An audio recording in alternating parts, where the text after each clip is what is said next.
Hi, it's me, yours truly, Robert Phoenix, and we're back for another edition of Sunday Night AstroLive, the last one of 2024, and it has been a pretty tremendous year in a lot of ways. Just, I would say, personally, starting with the passing of my mother on February 24th, which sort of started this year off, and living in this new place. And, with the idea that she'd be around a lot longer than she was. Maybe not a lot longer, but certainly longer than she was when her condition degraded fairly rapidly after the first of the year. And it's been a very interesting journey since then, and I think ultimately it's been a really rewarding year, at least on the show here and on the other shows that we do throughout the week.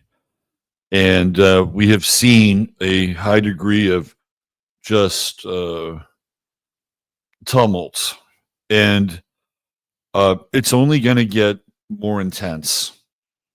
And I think that's where we start tonight, right? Is this idea that what's happening now is not just a blip on the radar, but a precursor for events that for many of us will be very hard to explain and even comprehend. I think there is going to be a large group of people who are not going to be able to keep up with what's happening, and not just what's happening, but the frequency of events that are coming in our direction.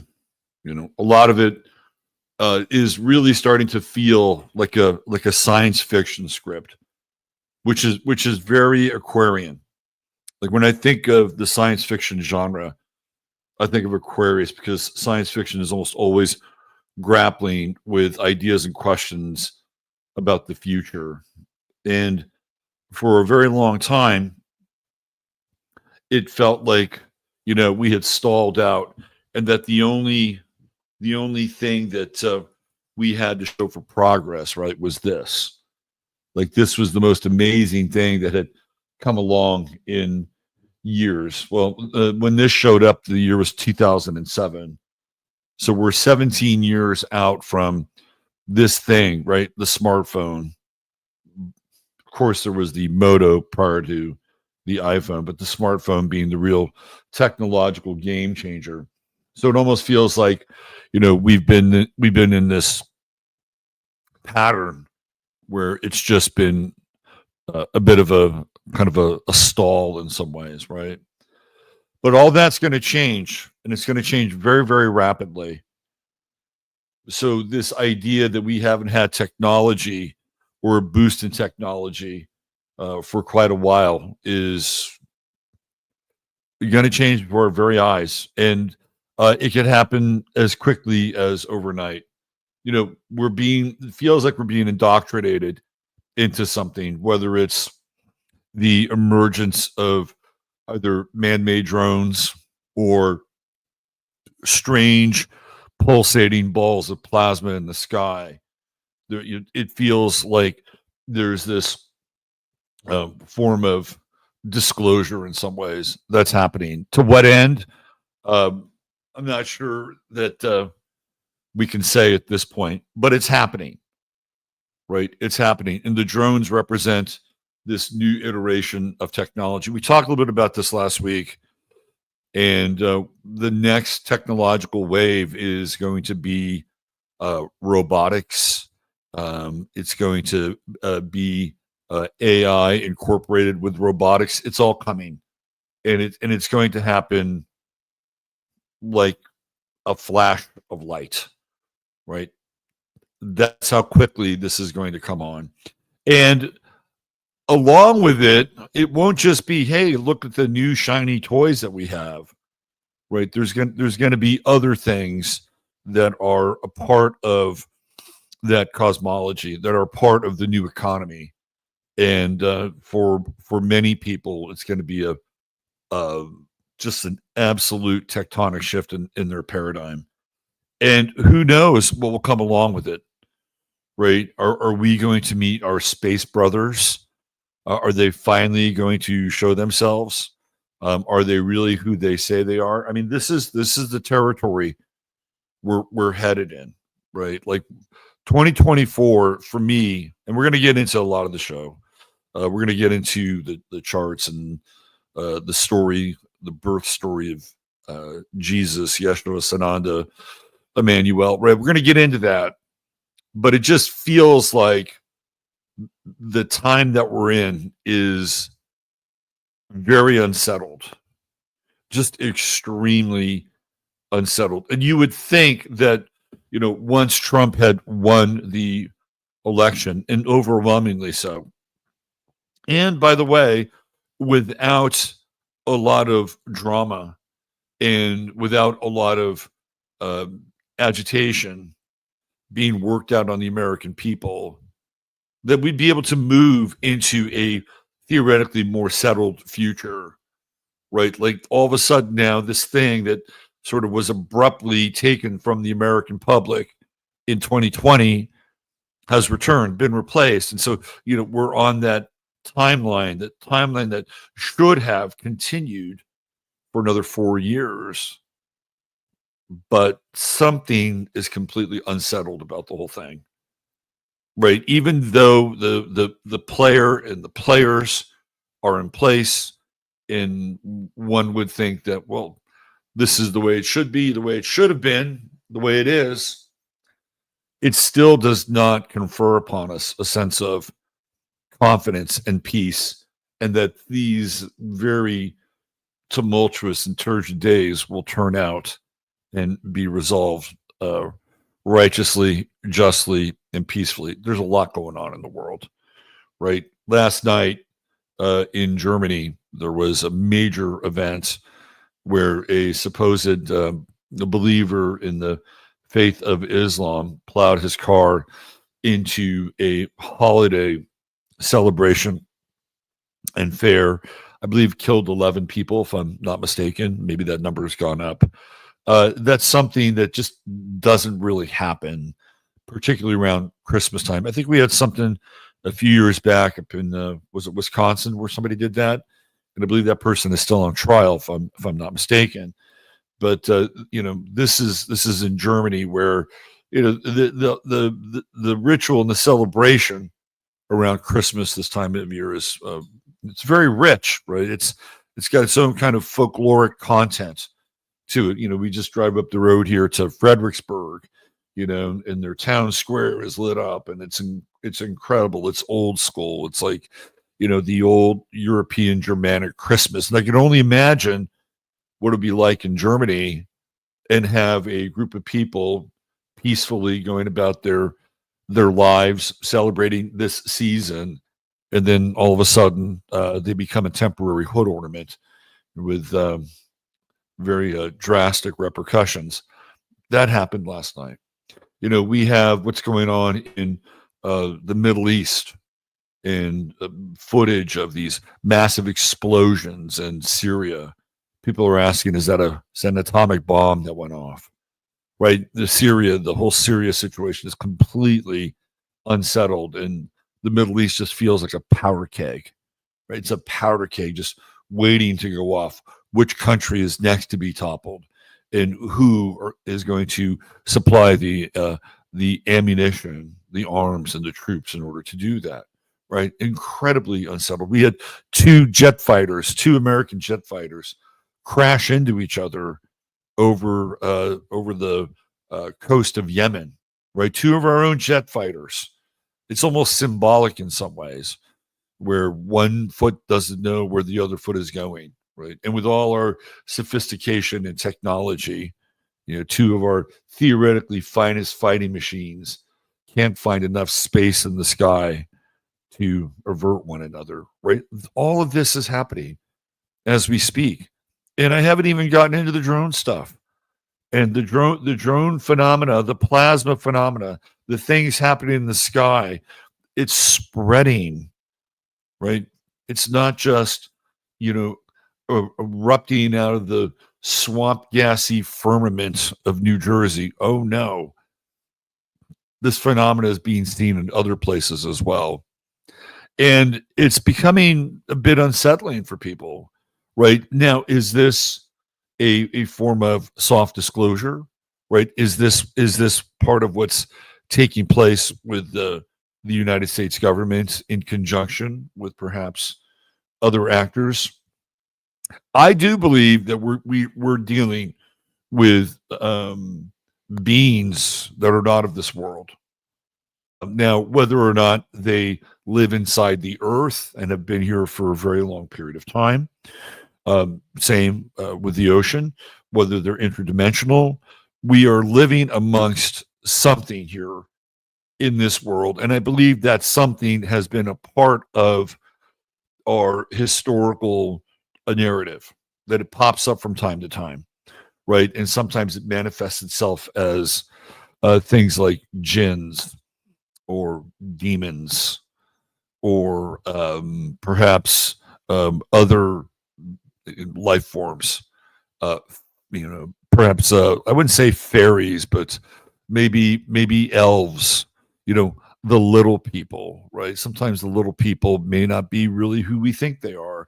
So it feels to me like we're just moving into this period of high strange, right? And Pluto's just moved into an Aquarius, and it's not giving up the penthouse right now, right? It's moved in. All the furniture is in.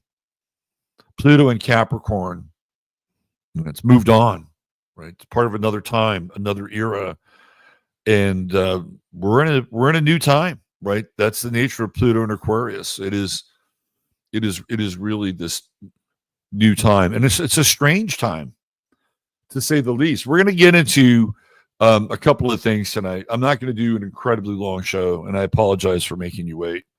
But I was just trying to get some things together. And, we have how many days now before Trump gets inaugurated? I think we're less than a month away. Is that right? About 28 days away. And does it feel like it's going to be absolute smooth sailing between now and January 20th? I think anything can happen between now and then. And you can say, well, that would have been the case in 2020 or 2016. No, it doesn't really feel even remotely the same. We're going to talk about Mars tonight, right? And I mentioned Mars briefly in some previous transmissions here, and I really feel like that this Mars transit, this Mars retrograde, especially now, right? Especially with all this kind of heightened, let's call it paranoia, right? There's heightened paranoia, and this Mars retrograde is really triggering, right? It's really triggering, and it's getting people, and it will get people to ask themselves, am I safe? Right? Am I safe? Issues of security are going to be front and center with this Mars retrograde in Cancer. I'll give you an example. I know a lot of you follow the news, and I believe it was just yesterday that there was an absolute fucking asshole who was spraying poison, bug spray on produce in places like Walmart.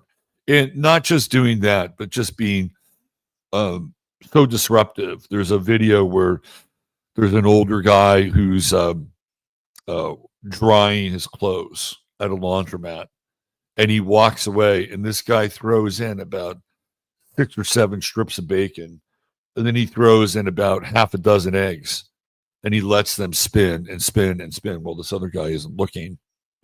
And that's what I'm talking about. There's this sense with Mars retrograde in Cancer. Am I safe? Right? Am I secure? Is the food I'm eating not going to kill me or put me in the hospital because some cretin decided to make a TikTok video and become a TikTok? I wouldn't even give him the credence of being a star, right? Like just a TikTok piece of shit. So we're going to explore this Mars retrograde. We are in very, very touchy territory. Even the retrograde through Leo, it kind of feels like, oh, am I / we, us losing our grip of authority on the world, right? Because Mars in Leo is, very self-assured and knows where it's going. In retrograde, it doesn't feel that way. Mars retrograde in Leo feels like, what's going on here? Why are we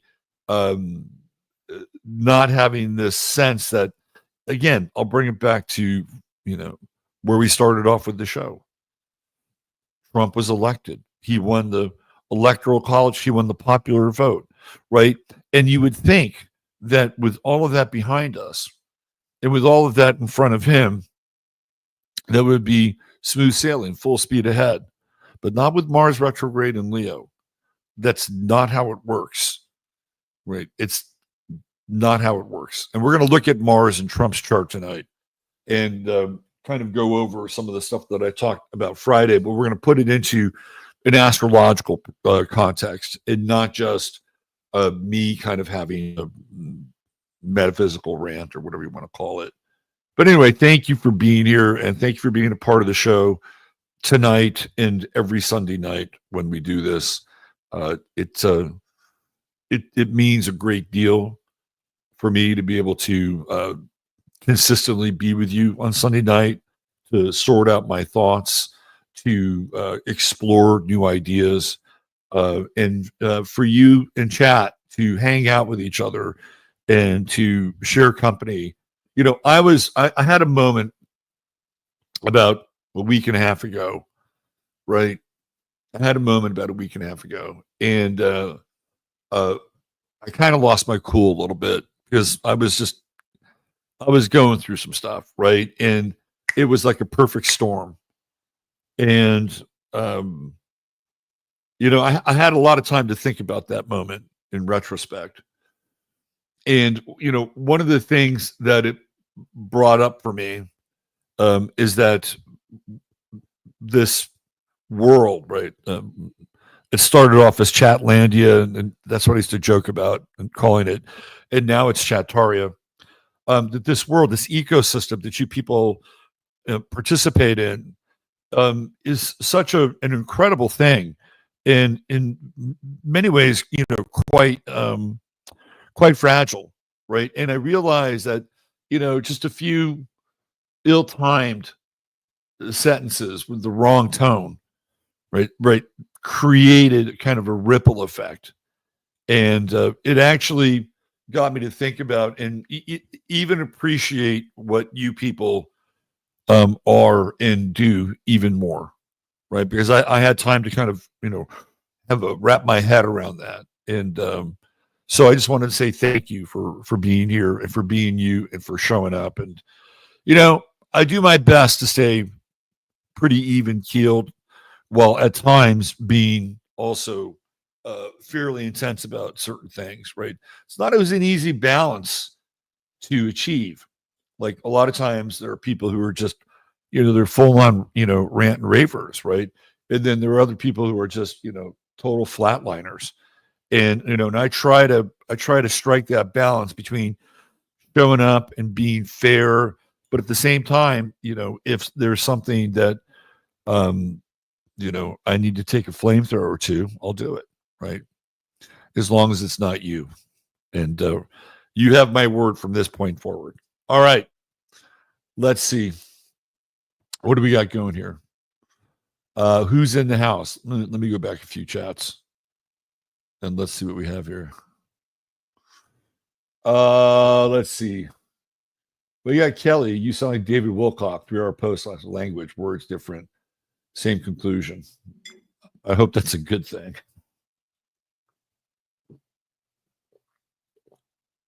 I hope it's a good thing. Rich J's in the house. What's going on, Rich? Nora Rashid. There she is, the queen of speed. She's on cloud 9 that her Ravens won yesterday. Brandy Herrera. Let's see. Love of Scorpios with us tonight. Dr. Laura. Hey, Dr. Laura. What's happening? WC Ray. Feels like a timeline switch. Yeah, but what timeline are we going to be on now? Are we going to be on the post red pill Neo Matrix timeline? Or are we going to be in the X-Files disclosure Fox Mulder timeline? I think we're about to step off into a very, very strange and heavy place. Because what's happening in Europe, and you saw what happened in Germany yesterday. I believe it was started off yesterday night or Friday night, this weekend. It's one of many things. It's like it gets your attention because it's happening during Christmas, right? And it's happening in an open air market plots. But this has been going on for months. I pay attention to what's happening in Ireland, and Ireland, England, France, Germany. These countries have all been invaded. They have all been invaded, and it feels like it's go time, right? It feels like they're getting their papers, right? It feels like they're getting their missions, and Europe is it just has the sense of being a powder keg. Culturally, politically, religiously, right? And it's been building for a while now. And the West has, for a very long period of time, especially Western Europe, has indulged in what we call the liberal tradition. And in the liberal tradition, there's generally a sense of compassion and a sense of equality and, as the French would say, liberté for our fellow humans, right? That would be the liberal tradition, that theoretically all men are created equal under the eyes of God, and so therefore should be treated accordingly. But that liberal tradition has been exploited, and the liberal tradition that Europe has nurtured and displayed for centuries, it's being used against it, right? It's like a cancer cell that's turning against the body of Western Europe. And it's not that far from happening here in this country as well. So I think it was about, maybe 4 months ago, I did a show on children of men and got into the astrological symbolism of children of men. And it's starting to feel like children of men in Europe. And for a while it felt like, well, who is going to wind up in the open air prison camps? Because it felt like it was the people who were complaining about the behavior of their guests who were misbehaving and not respecting their newfound home. It felt like those people would wind up inside of the open air camps. But it remains to be seen. However, this tangled mess unfolds, it's going to look a lot like that movie, Children of Men. In the meantime, the general health of the populace isn't great. We keep reading about people, especially people that are well known, people that are celebrities, having cancer, return bouts of cancer. All of that is also sort of in the mix, right? And accumulating the sort of existential storm on the horizon that we're feeling. Yesterday, we got word that one of the great characters and great baseball players of all time, Ricky Henderson, passed away, and he's just the latest in a list of people from America's storied past. Willie Mays, Pete Rose, with Ricky Henderson, three of the greatest baseball players of all time. They're gone now, and it feels like it's symbolic, right? It's like that part of America, that part of America's story is going away.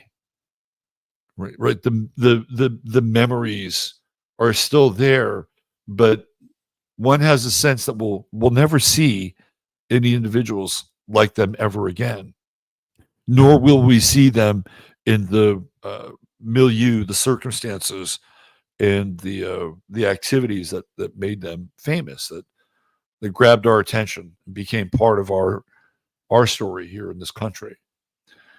So when we see things like that, it also hastens this idea that the future is incredibly uncertain.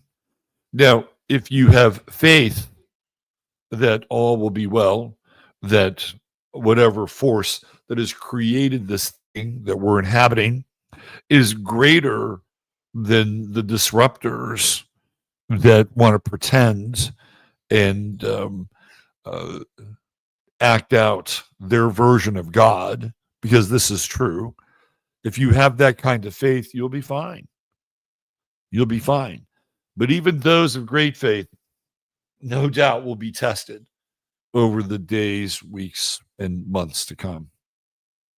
It feels like we're entering something that has this intense and profound, slightly apocalyptic and dystopic air to it, right?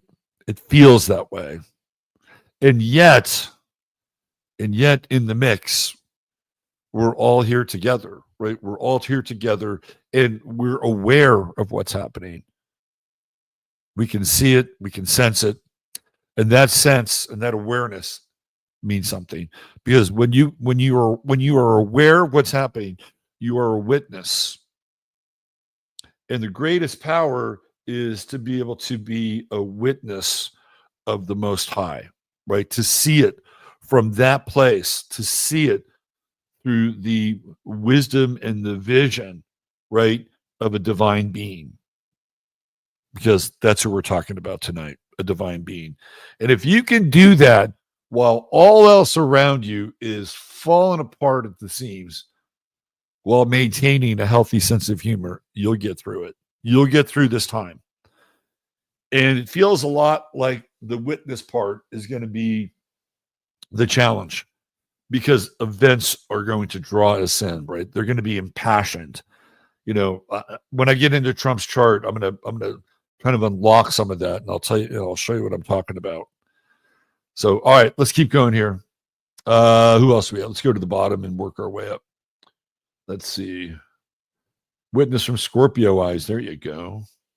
Eyeballs open, no fear. All right. There have been reports people are getting sick from the drones. Let's talk about that. We have, we've discussed this. I think it was on Wednesday's show, if I'm not mistaken, over on 15 Minutes. And there was this 4chan post that popped up, I think in 2022, if I'm not mistaken, about 2 years ago, which foreshadowed the drones. It told exactly what was going to go on with the drones, that the drones would be looking for these nuclear materials, these materials that are leaking radiation. And as a result of this, there would be a much greater net of surveillance that would be cast upon certain parts of the American landscape. Also, the seizure of at times the internet, websites, platforms, and either making sure that people who have information that can counter the official narrative are limited and squeezed, or over amplifying the initial narrative to the point where people would be startled and afraid and would then be more easily moved to some kind of center, some kind of quarantine, right? So there are actual videos of the drones, and you can see that there's something coming out of them, right? What is coming out of them? My guess is that it's probably depleted uranium. You know, and when we get into Aquarius, right? The ruler of Aquarius is Uranus, and of course, Uranus and uranium are, you know, they're twins of the same root, right? And then when we talk about Pluto, we have the same discussion about plutonium, right? They're twins of the same root. And in Aquarius, we're dealing with the air. And remember, right, with Aquarius, what do we have? You know, we have the water bearer. You know, we have this being which is emptying the contents of this cistern from the heavens, right, down onto the rest of the terrestrial plane. Now, I'm not saying that the drones are messengers of Aquarius, but it is something being emptied from the sky, right, into our horizontal plane of awareness. So could they be making us sick? It's a much safer bet than the NFL these days. Let me tell you, I'd put my money on that versus almost any other NFL game, unless, of course, it's the Kansas City Chiefs, in which case the Chiefs always win and almost always cover. All right, who else do we have here? Let's see. The cold winters of the 1970s were a challenge, but we thrived. Yeah, the 70s were cold, weren't they? I remember that. I lived in San Jose, California, and one day I did my paper route during the snow. Hasn't snowed in San Jose, California for a very long time. Scott A. and drone drone flu. Well, it's interesting, Scott, that you bring that up, right? Because in California, they're talking about what? Avian bird flu, right? The first case that has been theoretically discovered in a young person. So the whole idea of flu is in the air. Let's see. The drones are logging location of illegal based on cell phone. There could be some of that. You know, usually what happens when there's an event, there is more than one thing happening. You know, there's more than one thing taking place. So while Steve brings that up, and yes, that could be very true, it does not mean it has to happen at the exclusion of the other things that we're also talking about. Susie G says they're going all in. Okay, I think we're getting close, right? I think we're getting very close to an all-in moment. That's and you know, I'm not the only one. I'm not the only one. All right, what do we got here? Let's see. Yep, business is down. I was reading that, Lisa. Hit the like button, please. Thanks, Julie. Appreciate that. Let's put this out here. Of course, the scenario presented suggests they win. Not necessarily. Not necessarily. That's not true. What I'm talking about here is what we're going to have to deal with.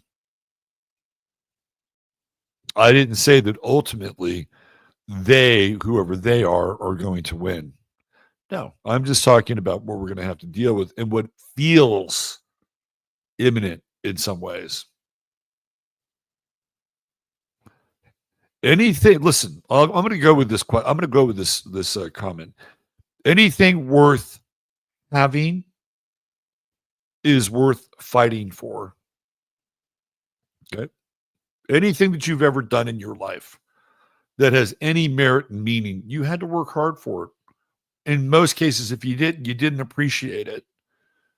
Right. So if this is true, and if we're going to be dealing with a plethora of phenomena happening simultaneously, some of which is being engineered for some nefarious end, whether it's 24/7 surveillance control, rounding people up, whatever. Use your dark imagination. You could put it all together, right? It doesn't necessarily mean that at the end of the day that they're going to be victorious. And at some point, we're going to have to fight for something, right? We're going to have to fight for something. We're going to have to fight for the thing that means the most to us. And what would that be? It would be freedom, truth, dignity, respect, love.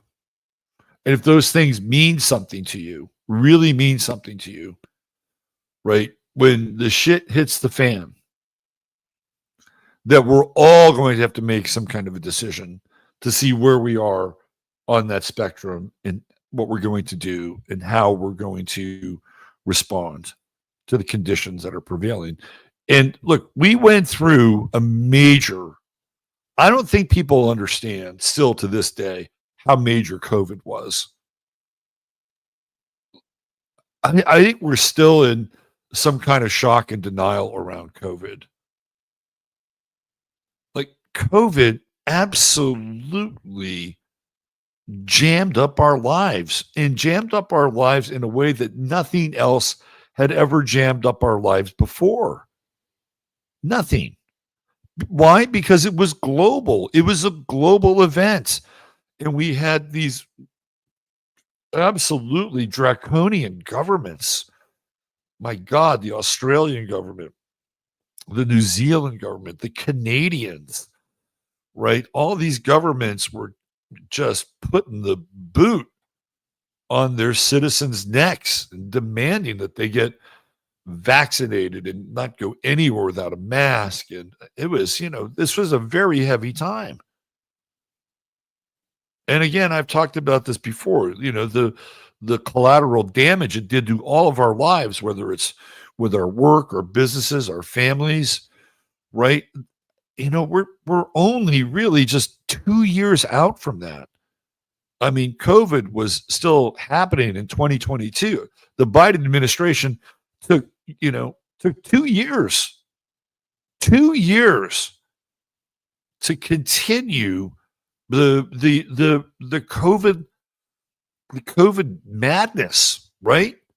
It wasn't until they decided they wanted to start a war in Ukraine that it finally fucking ended. And a lot of us are still dealing with that. Like, I really don't think we can fully comprehend what we've just been through. A lot of you have had really abusive relationships at one time or another in your life, whether it's through your nuclear family or somebody that you were, in love with or had a partnership with or a kid with, right? We've all encountered at least one and perhaps more. And when you go through those abusive relationships, right, the only thing that you're trying to do is cope and stay alive and figure out how to deal with every single moment, right? Until at some point that relationship, that abusive relationship has ended, either because you've removed yourself from it, somebody removed you from it, the other person had something happen to them, and therefore the abuse in that relationship ceased, right? And then you move on. You move on in your life, and You take care of it, you take care of yourself, you take care of your business. But the fact of the matter is that abusive relationship is still there, right? You've just had to compartmentalize and move on. And that's what we've done, right? We've just had to compartmentalize and just any real sane society would have said, hold on, we need to closely re-examine what happened to us for 2 years of our lives. And we need to not only closely re-examine that, but we need to do it in a way where the people who were in charge of that experience are on they're on the hot plate, right? They're on the hot plate. And it's not just spending 5 minutes in front of Matt Gaetz, at the Congress, right? Like Tony Fauci should be somewhere in a public square, and he should face questions from Americans, right? Or face questions from Europeans. Europe, you've got your own people, right? And this has not happened. None of this has happened. And so we just compartmentalize, we just move on because that's what we do. That's what we have to do.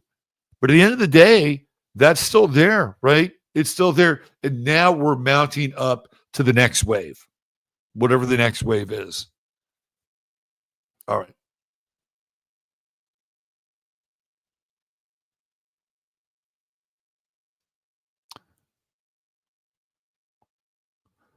The most popular song by birth month was Take My Breath Away. Wow. Mine was Do the Twist by Chubby Checker. Fauci should be in a jail cell. I think Fauci should be in a public square. And he should have to face people and answer questions, right? It could be in a town hall. It could be in a town hall. It wouldn't have to be in a public square. But him, Bill Gates, Stefan Bancel, Scarf Lady, right? Mike Pence, Mike Pompeo, Jared Kushner, they should all have to take direct questions from the American public. All right. Best punishment for Get, as per Merlin. I would say the best punishment would be to shun. Slightly different, but yes. All right, let's get into tonight's topic of conversation. Thank you for allowing me to rant. It was a bit of a preamble here. I'm just trying to, set the stage for what feels like something big in the offing.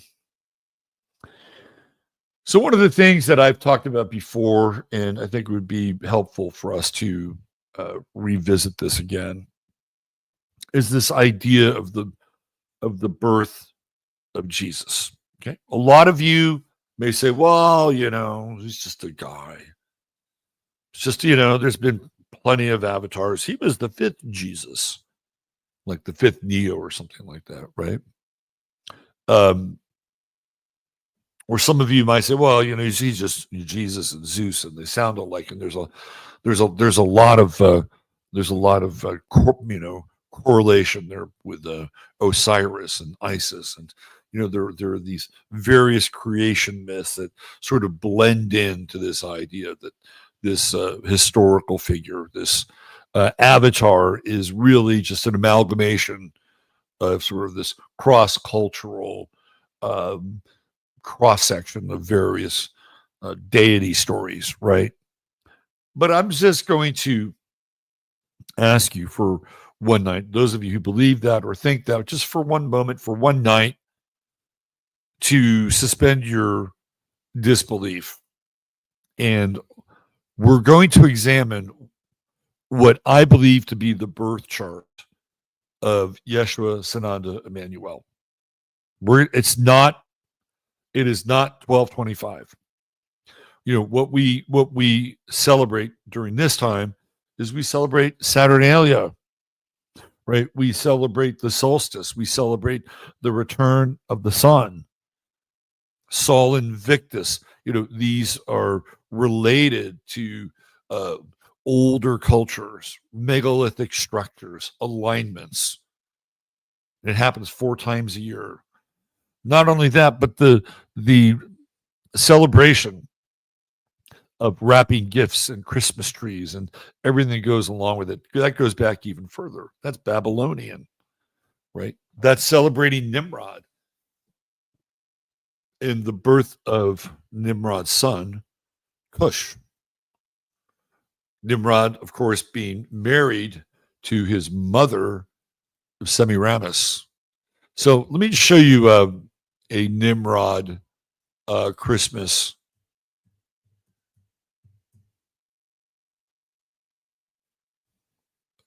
A Nimrod Christmas image. And it's one that some of you might be quite familiar with. So here we go. Let's do this. Because I think we have to know theoretically what we're celebrating. So right here, right, it's the birth of Tammuz, also known as Cush. Tammuz being the son of Nimrod, and that would be the reincarnation of Nimrod, right? So here we go. Let's take a look at this. The birth of Tammuz. Continue for now. All right. So this is what you really want to look at, right? Nimrod deified, Nineveh artifact. And so we have this bearded king. By the way, he has wings. I don't know if you noticed that. Now, you might think it's purely symbolic, but perhaps Nimrod actually had wings, right? So here we have the lamb, right? We have the lamb, and what do we have here? This is mistletoe, right? And here we have Santa Claus, and we have the Christmas tree. Very much related to this idea of Nimrod and the birth of Tammuz or Cush, who is the son of Nimrod, right? This is where this comes from.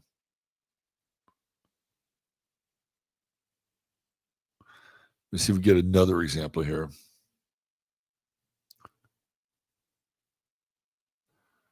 Here we have the Christmas tree. And of course, we have the Anunnaki decorating the Kabbalah, right? But we also have the Nimrod tree.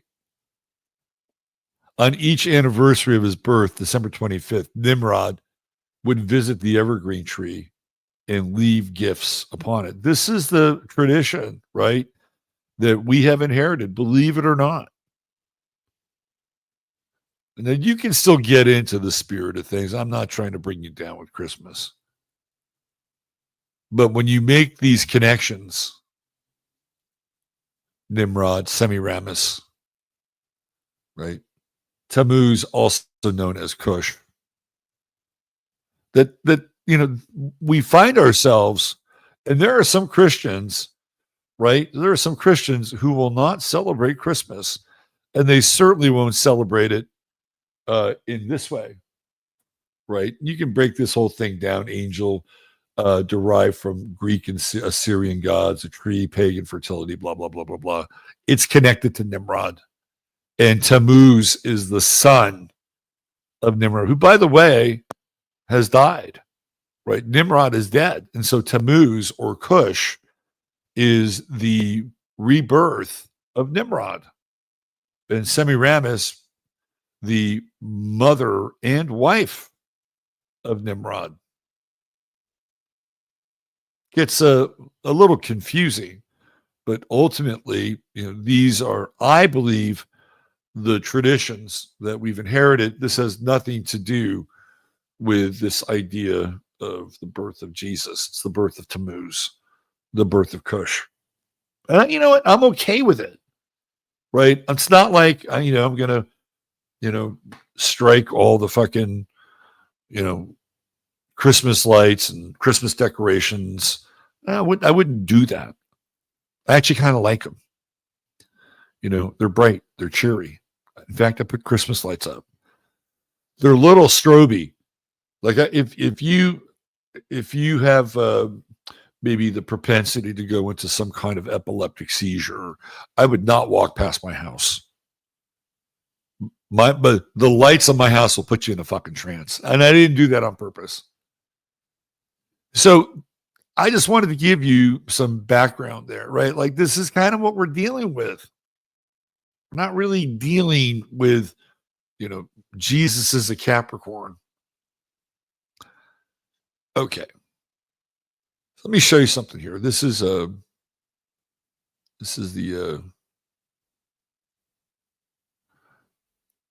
the Living Truth Fellowship. Now, this always gets me when I bring something like this up. It's like, oh, astrology. Haven't you read that astrology in the Bible is a damnation? It's a sin. Well, ladies and gentlemen, boys and girls, let me show you. Let me show you how astrology works in the astronomical and astrological clock of the birth of Jesus, Yeshua, Sananda, Emmanuel. So here we go. Right here. Let's go right to the top. When was Jesus born? It is established that the eclipse recorded in Josephus occurred on January 9th, 1 BC. Of course, Josephus being the historian. Some people take some umbrage over some of his historicity, right? But nonetheless, he's one of these guys that captures a lot of historical data, facts, and markers. And that was not long before this that Herod interviewed the Magi concerning the appearance of the star December of 2 BC. When Herod discovered that the Magi would not be returning, he arranged to have the children in Bethlehem killed and specified that they must be 2 years old and under, according to the time which he had diligently inquired of the wise men. Matthew 2:16 tells us Herod would not have specified 2 years as the upper limit unless he knew from his diligent inquiry of the Magi that the child was born during 3 BC.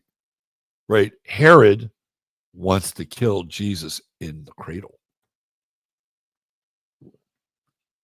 He knows. Savior walks amongst him, or crawls at that point. Biblical, historical, and astronomical evidence converge on 3 BC as the year of Jesus Christ's birth. Building on this information of 3 BC as the year of Christ's birth, we can look at additional biblical and astronomical testimony and determine with precision the date of Christ's birth to the day and the hour.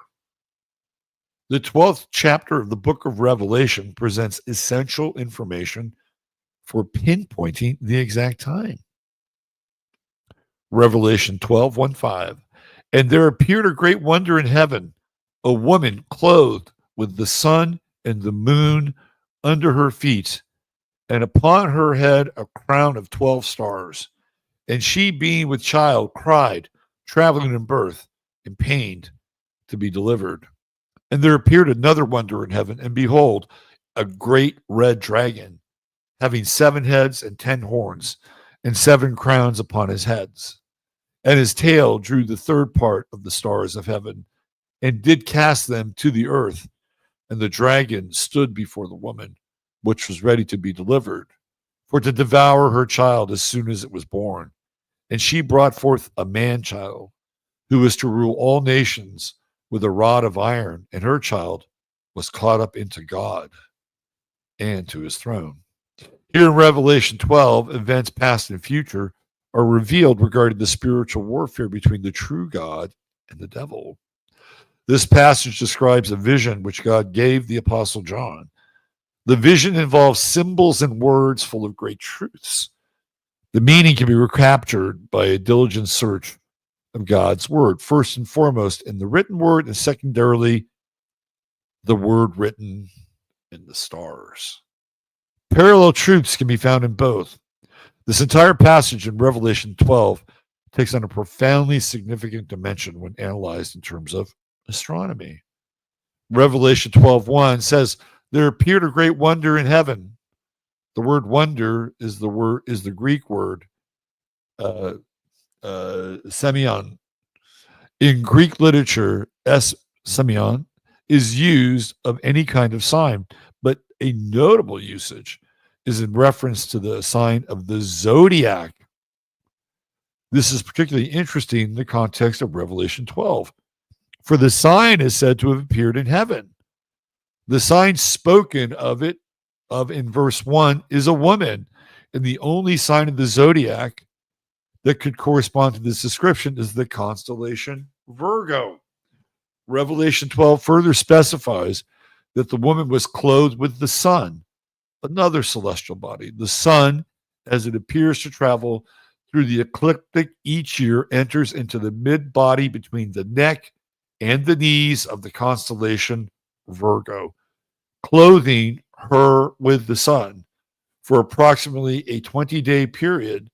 So this astronomical detail shown in John's vision narrows down the astronomical event he is describing to a 20-day period during any given year. In the year 3 BC, the sun was in this position from August 27th through September 15th. The woman in Revelation 12 was not only clothed with the sun, but also the moon under her feet. With these two specific details, the sun and moon found in Virgo can be very precise in our computation of time in 3 BC. Now, if you do this sidereally, I believe the moon is in Virgo. We're going to do it with Placidus, and I'll show you what it looks like. This configuration of the sun and the moon in Virgo occurred on only one day, and that was September 11th. This configuration of the sun and the moon in the constellation Virgo was observable in Palestine between sunset and moonset, the twilight period called night 2 on September 11th, 3 BC. Sunset was at 6:18 p.m., moonset 7:39 p.m. Based on the information given in Revelation 12, it was during this 81-minute period that Jesus Christ took his first breath and became a living soul, even as Adam did in Genesis 2:7, perhaps even at the beginning of this new day. The description given in Revelation 12:1 exactly chronicles the astronomical occurrence on the evening of September 11, 3 BC. As if this were not enough evidence, there was yet another significant astronomical display on 11/3 BC from sunset, September 11th, to sunset, September 12th. Was one day in the Hebrew calendar. Not only did the sign of Revelation 12:1 occur, but also on this very day, Jupiter and Regulus can be seen approaching conjunction before dawn. Although the precise astronomical conjunction occurred on September 14th, the angle of observation and Jupiter's slow apparent motion would have made their close rendezvous obvious as early as the pre-dawn hours of Thursday, September 12th, within hours of the Messiah's birth. At this time, the king planet Jupiter could be seen approaching the king star Regulus in the constellation of Leo, the sign of Judah, from whose seed the Messiah, the promised seed, the ultimate ruler, came. All right, so what does it all look like? So this is what it looks like right here. So here's the horizon, right? Here's the sun. Here's Virgo. And here's the moon, right? Now, the moon is under the feet, right? So this is the sun. The sun is the body, and the moon is under the feet. Well, the moon is also approaching the sign of Libra. So on this day, the moon is actually in the sign of Libra, right? It is in the sign of Libra. Now, astronomically, we can see the moon here in relationship to the constellation Virgo. What's also interesting is that the feet represent Pisces. And Pisces, of course, is the age in which Jesus initiates the world, right? So this is very interesting just in terms of the imagery alone. So here you go. That's the horizon. That's the west. There's the sun. There's the constellation Virgo. And the 20-day period that they're talking about is based on a lunation cycle, right? That is a sidereal period. So a sidereal period is 13. It is, 13 months, right, in 20 weeks, which brings it into a 260-day cycle, right? So those 20-day periods, right? Those 20-day periods, those are 13 months that have 20 days associated with them, 260, right? That is the sidereal calendar. So when they talk about that 20-day period, that's what they're talking about in terms of sidereal, right?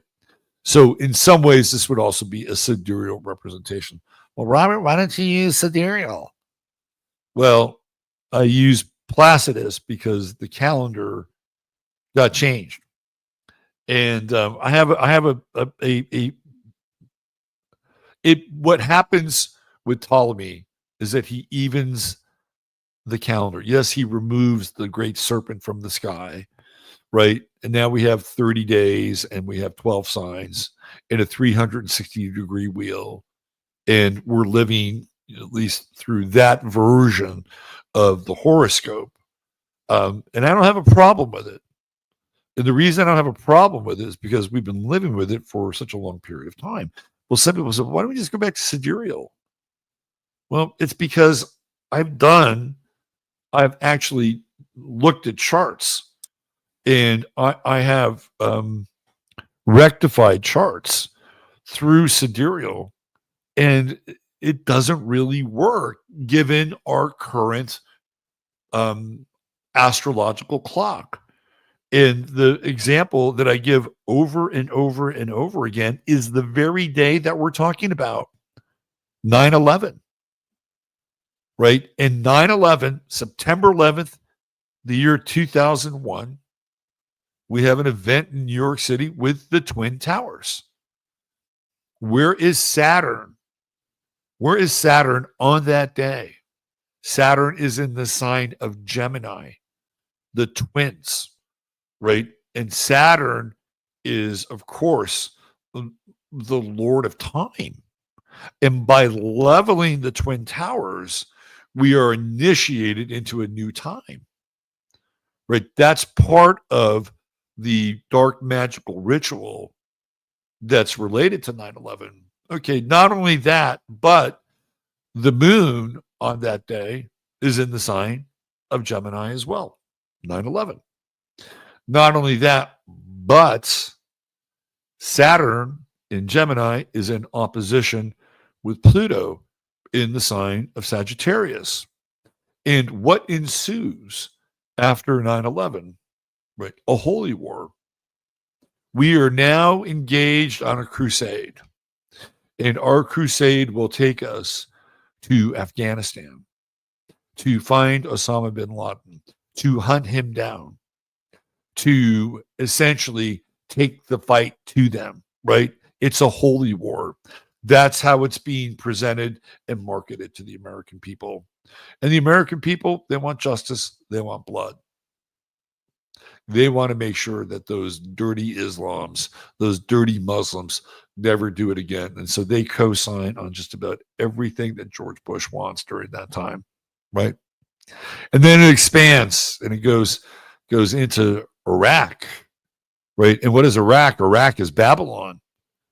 So now we're going deep into the heart, right? We're going deep into the heart of the crusade. And we're going to remove the infidel from Babylon. reclaim Babylon, right? And that's all Sagittarius. Now, if you were to do that in sidereal, well, first of all, Saturn wouldn't be in Gemini, it'd be in Taurus. And I've had this discussion with people who are sidereal freaks. It's like, well, how do you describe that? How do you describe? Well, of course, Taurus has to do with things like, buildings. I'm like, yeah, but it's not Gemini, right? They didn't say, oh, well, it's the bull towers. No, it's the twin towers, right? It's the twin towers. And Saturn's in Gemini. And so Pluto in Sagittarius is other religions, right? It's religion, other places, foreign, distant places, et cetera, et cetera, et cetera. We got a Saturn-Pluto opposition. So when you look at it through that lens, Placidus makes total sense. Total sense. There's another little Placidus rectification I use. And it happens to deal with a guy by the name of Mick Jagger. So if you were to put Mick Jagger's chart into Placidus, Mick Jagger would be a Cancer. Now, I ask you, have you ever looked at Mick Jagger and said to yourself, gee, he reminds me of a Cancer? No. Mick Jagger is a Leo through and fucking through, right? So I have done this. I've rectified many people, many birth charts, events, right? Like things that we can see right in front of our very eyes. And it's like, nah, it doesn't work. Doesn't work. That's why I use Placidus. Because with the rectification, it just makes too much sense. And I'm sure you could make a case with sidereal with some things. I'm not saying you can't. I'm not going to be a Placidus snob, but I'm just telling you that's why I choose to use Placidus, because I've actually worked a few things out in the lab. And does it not feel like we are in Pluto and Aquarius? Right? Because if this was Placidus, well, we'd still be in Pluto and Capricorn. And now we're dealing with drones and UFOs and all kinds of fucking freaky Aquarian shit, right? The other thing, too, here's another kind of temporal marker. Luigi Mangione, the assassin, the gunman. It's a very Aquarian thing to do, right? Very rebellious. And guess what? He's becoming a weird kind of culture hero. All these women are sending them impassioned love letters. This guy comes from fucking money, right? He comes from money. And there are women that are sending him money so he can get, I don't know, juice boxes from the prison commissary. And did you see the way they perp walked him? Did you see that? Like he was Hannibal fucking Lecter? Or, one of the villains from Batman? I mean, come on. This thing is very theatrical, right? And it's very Aquarian. He's gaining a cult following. I don't think that happens with Pluto and Capricorn, right? This is something different. Anyway, what I wanted to do here is I wanted to jump into the chart, right? This is the chart that represents what we're talking about. So this would be 3 BC. Oh, this is, let me just adjust this here. Give me the quick adjustment. I was playing with September 9th. Let me do this.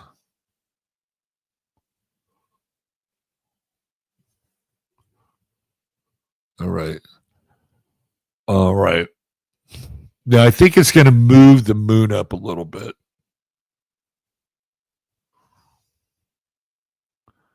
It's going to put it a bit closer to Scorpio.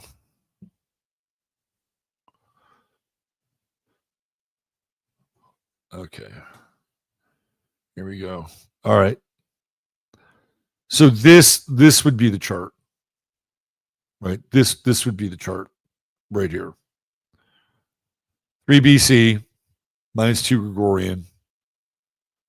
Yeah, we do have the moon in Scorpio, very early Scorpio. I have seen this with late Libra. Let's go back here and let's do a quick edit. And let's take it back to, let's go to 5, even though it says that specific time. All right. It's still at 2 Scorpio. So let's bring it back.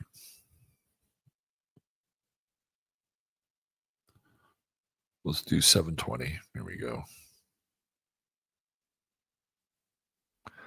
Okay. So, first of all, let's do this. Let me just edit this one more time. Let's do 6:48. Right around sunset. There we go.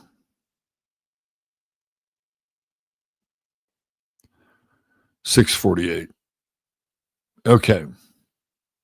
So somewhere here, and I think this is important. We're going to rectify this chart. I think this is important. So let's see. We got to get this thing. What about 6:10? Yeah, I think this is probably more like it right here. Yeah, this is more like it. All right, so let's take a look at this chart. The reason why I like this time is because, number one, we have Pisces on the ascendant. Let's take a look at the transits. Right, we have Pisces on the ascendant. And, of course, we have been theoretically indoctrinated, right? That Jesus, Sananda, is the progenitor of the era of Pisces, right? The age of Pisces. And it makes, I think, a great deal of sense for this chart to have a Pisces rising associated with it, particularly with Uranus on the ascendant. So let's stay with this for a moment, okay? With Uranus on the ascendant, what does it make this individual? It makes the individual a rebel, right? Uranus, ruled by Aquarius, is the rebel of the zodiac, right? So the persona and the expression of self here is not going to be your everyday expression of self, right? It is a radical orientation on a personal level towards the spirit, which is Pisces. So I actually like Uranus on the ascendant. Now, you could make a case, I suppose, by the time with Aries on the ascendant, right? But for me, Uranus really works because, hey, man, Jesus was a rebel, right? The other thing that's interesting here, and this gets back to what that document I was reading was talking about, is Jupiter and Regulus, right? Regulus being the most royal of the royal stars. And look how far back Regulus is, right? Right now, Regulus is at 0 Virgo. So it's taken all of this time for Regulus, which is like what, at 2 Leo, right, to get to 0 Virgo. That's how long Regulus was in the sign of Leo. And so here we have Jupiter right on top of Regulus. So it looks tremendous, right, in the sky, right, because Jupiter is visible. And Regulus, the star Regulus, is also visible. So the two of them together combine and form this giant, right? And it's in the 5th house as well. So Jupiter is alive. It's alive in the 5th house. Right? It's intense and passionate. And what's it doing? Well, clearly it's squaring Neptune in a wide square. And, in this chart, with this representation of the moon, it's squaring the moon, and the moon here is in Scorpio. Okay. We have a grand trine, and it's Mars in Capricorn, Saturn in Taurus, and then Sun, Pluto, right? Conjunct in Virgo. It's a powerful grand trine. Very powerful grand trine.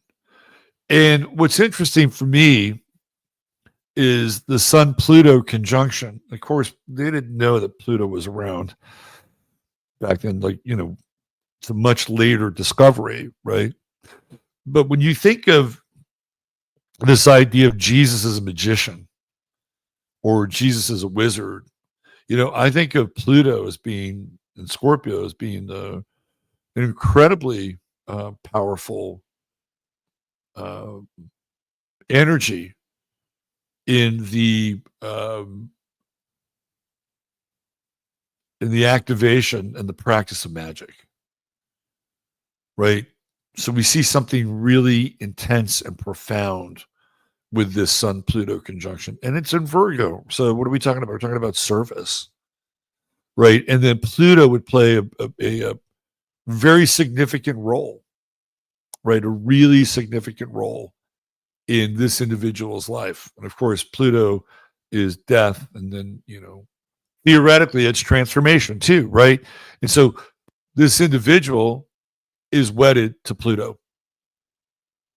Now, behind the sun, we have Mercury and we have Venus, and they're also in Virgo, right? And Venus here, the Virgin, again, chaste, right?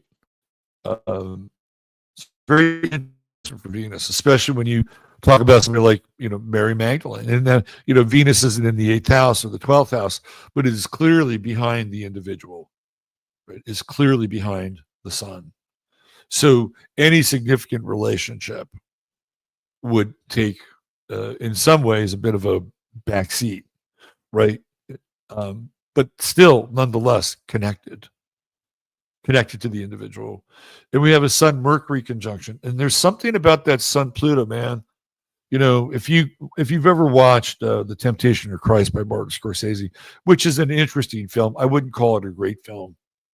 But the beginning of the movie, Willem Dafoe, who plays Jesus, runs right to the edge of a cliff, right? Like he's tempting. He's tempting this idea that he could throw himself off this cliff because he's filled with this fervor and this passion and this intensity, right? It's a symbol that he's living on the edge.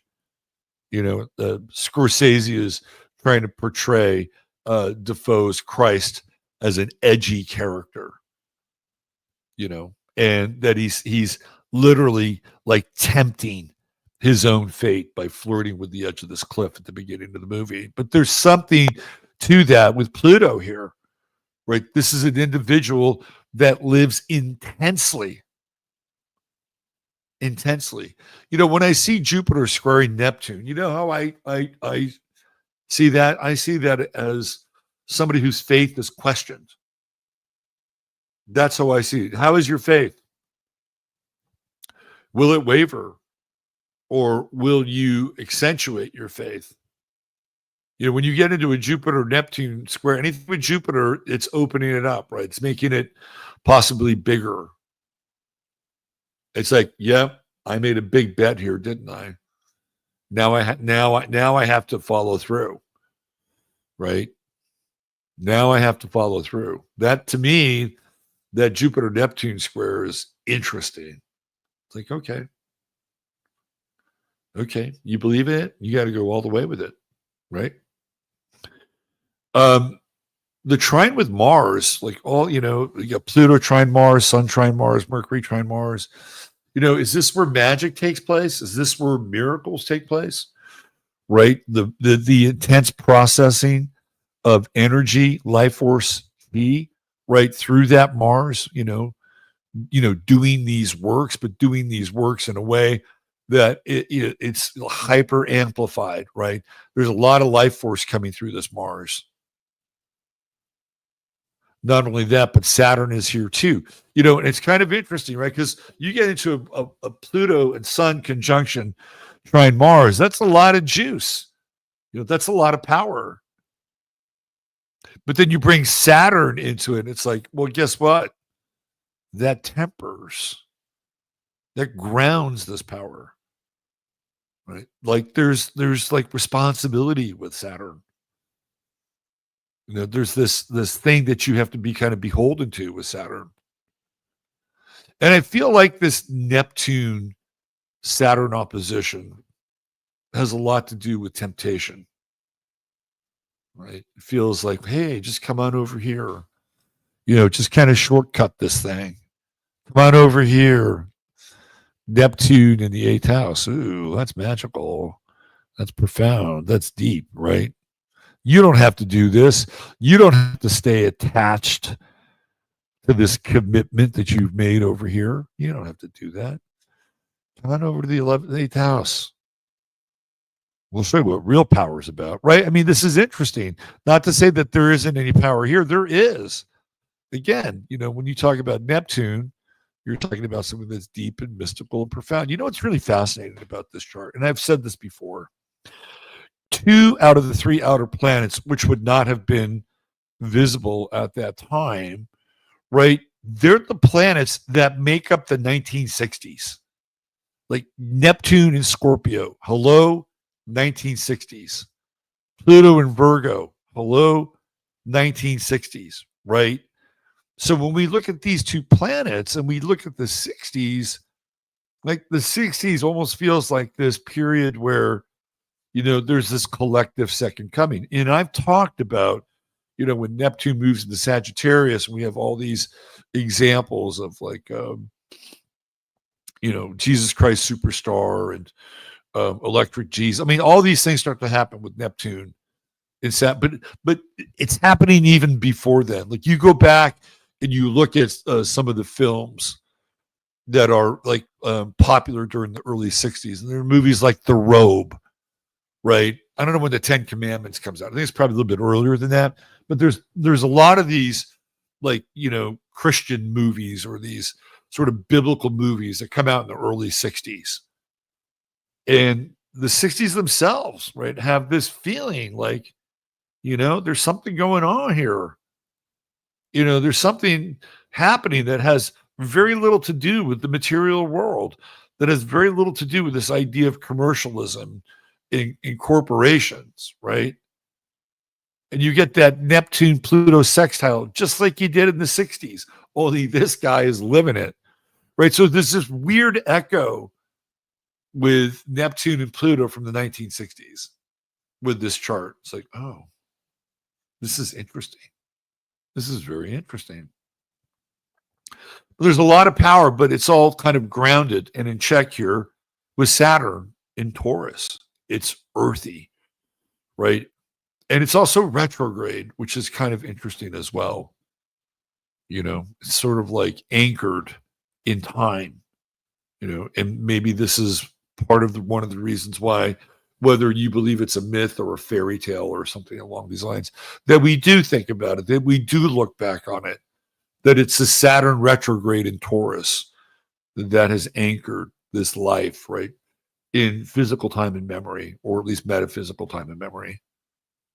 I want to talk a little bit about the true node in Aquarius. This is really interesting. Because the true node in Aquarius, right, like that's where this guy is supposed to go, right? He is supposed to go out and find his group, right? He's supposed to go out and find his people, his apostles. And what's also interesting here is that there is a hint, right? There's a hint here of the age of Aquarius. Not just the age of Pisces, but the age of Aquarius, like planting a seed for a future time. I'm going to go on record, and I think we'll all be around long enough to see this. It's going to be halfway through the the Pluto transit, right? Halfway through the Pluto transit. So it'd be about 7 years from now. It's a 14-year cycle. We're going to see Pluto in Aquarius on that true node. And guess what else? As the nodes cycle through, which they're about to do, right? True node here in Pisces, an 18 and a half month period before it goes into Aquarius. And then guess what? Halfway through that, 9 months later, the nodal return of this chart. I think it's interesting. I think it's very interesting. Why? Because look at that part of fortune, right? It's at 4 degrees. And, you know, I'm no Albert Einstein, but I'm pretty good at figuring out where planets are going to be, right? Transiting Pluto is going to be right on that part of fortune. And the nodal return of this chart will take place. Right. And that's not that far away. That's 19 and a half months. And then that's half of 19 months, right? So we're at like 9.5 months, 9 3/4. So a little less than 3 years away. The nodal return of this chart in Pluto on the part of fortune right there. I think this is a fascinating chart, right? And what do we have? We also have a cross, right? And the cross is within this mystic rectangle. Saturn, Neptune, opposition. Will I make it? Will I be tempted? Will I be resurrected? Right? Will I be taken out of the body and taken to a higher realm? Right? Over here, Uranus, Sun, Pluto, meeting resistance. You're a rebel. You're a rebel. You're a disruptor. You threaten our priesthood. You threaten our hold over the people, right? That is dynamic tension in this chart right here. In Jupiter, do you have the faith? You're going to put your faith to test. Sagittarius on the midheaven, I would assume, let me just see if we can do this here. I would assume that the galactic center, it wouldn't be at 23. Let's put the galactic center in this. Let's find out where it is. It is going to be in that, where is it? Right there. Galactic center right there. Let's throw that in there. Where's the GC? Galactic center is at 29 Scorpio. Look at that. Look at that. So it hasn't even moved into Sagittarius yet, but it's about to. That's interesting. Yeah, the galactic center roams. At some point, that galactic center is going to move into Capricorn. But not for a while, right? It took all that time for the galactic center to be at 29 Scorpio to get to 26 Sagittarius, which would be over here. I think it's a very interesting chart. I think there's a there. Jupiter, Regulus, Sun, Pluto, Virgo, right? The spirit, the flesh. And look, Jesus just has always felt more like a Virgo to me than a Capricorn. You know, Herod is like a Capricorn. You know, that's who Herod is. Nimrod is like a Capricorn. Well, of course he is, right? It's his birthday. He builds big buildings. He built the Tower of Babel. That's very Capricornian. This guy's not into that. He's not into that. It's not his thing. Look at it. Antares is Scorpio. Look at that. Wow. Man, these fixed stars really, really moved. Look at Algol down here, right around 15 degrees. We know it's at, 26 now, right? Oh, that's Aldebaran. Algol is all the way back here. Look at that, man. Algol is all the way at the end of Aries. It's taken all this time for Algol to get right there. Right there. All right. This is something I did at Gaia a long time ago. And when I look at this chart, I get profundity. I get intensity. I get depth. I get responsibility. I get rebellion. Right. The other thing too about this, which is interesting, is this Uranus Saturn sextile, and the idea, right, that this individual could take very advanced concepts and somehow break them down, right, into theoretically digestible bites so other people could understand them. This is the definition of the Saturn Uranus sextile, right? This is ground floor, mainstream. This is in some ways the most common denominator when it comes to dealing with Uranus. It's like step it down, step down the abstraction, step down the sort of advanced template, right? So other people can grasp it. Really fascinating. Absolutely freaking fascinating chart. And I love the symmetry of the pyramid, coming up through the mystic rectangle, right? It's almost like, it's rising through sort of the horizontal limitations of the world. It's fascinating. And then you've got this from here, right? You've got the kite pattern with Neptune at the top of the kite, right? So in the kite pattern, everything sort of serves Neptune. This is fascinating, really fascinating chart. All right. I just wanted to go over that. Somebody texted me here. Let me open this. Says, Justin, the things about Jesus in the age of Pisces, you had representation of Catholicism and the worship of the Virgin, whose son, cult of Sol Invictus in Pisces. You point out an interesting thing with midheaven in this chart. There you go. Cool. Yeah, I mean, I got some overlap with this chart as well. Right? Like right there, that's conjunct my midheaven. That Sun and that Pluto are conjunct my midheaven and conjunct my true node. Who knew? Who knew? And I think that Neptune is at my degree of Scorpio, if I'm not mistaken. All right. Shall we go from Jesus Christ to Jesus Trump? Why don't we do that? Seems appropriate.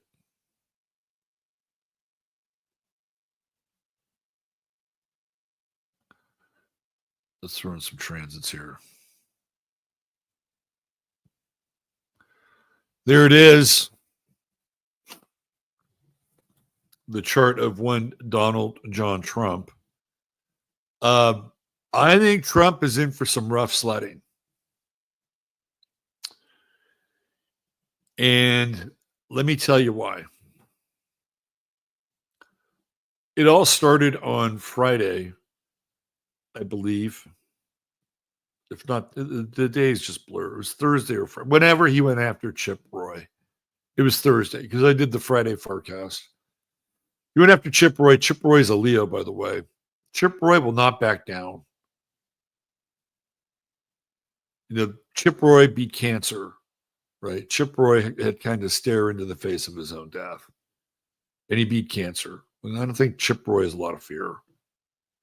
And, Trump went after him hard. Called him an ambitious, untalented guy. Right? I've met Chip Roy, and Chip Roy is actually a really good guy. He's a good dude. He used to come to our Tea Party meetings, not because he wanted to cozy up to the Tea Party and get their votes. Chip believed in a lot of the same principles that the people at the Tea Party believe in, which is very limited government, very limited taxation, very limited government service, and to run the government with a balanced budget and not a deficit, right? And the Tea Party people would bag on the city of Fredericksburg, right, to make sure that they weren't spending their money. Their taxes in Texas for property are fucking high, right? And so these Tea Party people are like, hey, if you're going to tax the shit out of us, which you really shouldn't be doing, then we're going to make sure that you're spending our tax money in a way that we have some silver. And I don't blame them, right? I don't blame them. And so that's what Chip is about. Chip is a fiscal conservative. And, Trump took a dump on him on Thursday. And then the minions started taking dumps on the Freedom Caucus and, people like Marsha Blackburn and Andy Biggs and Thomas Massey. These are the people. There's about 38 of them in Congress, right? These 38 fiscal conservatives. These are also people, by the way, who probably stood by most of their constituents when it came to COVID. Paul Goslar is another one of them.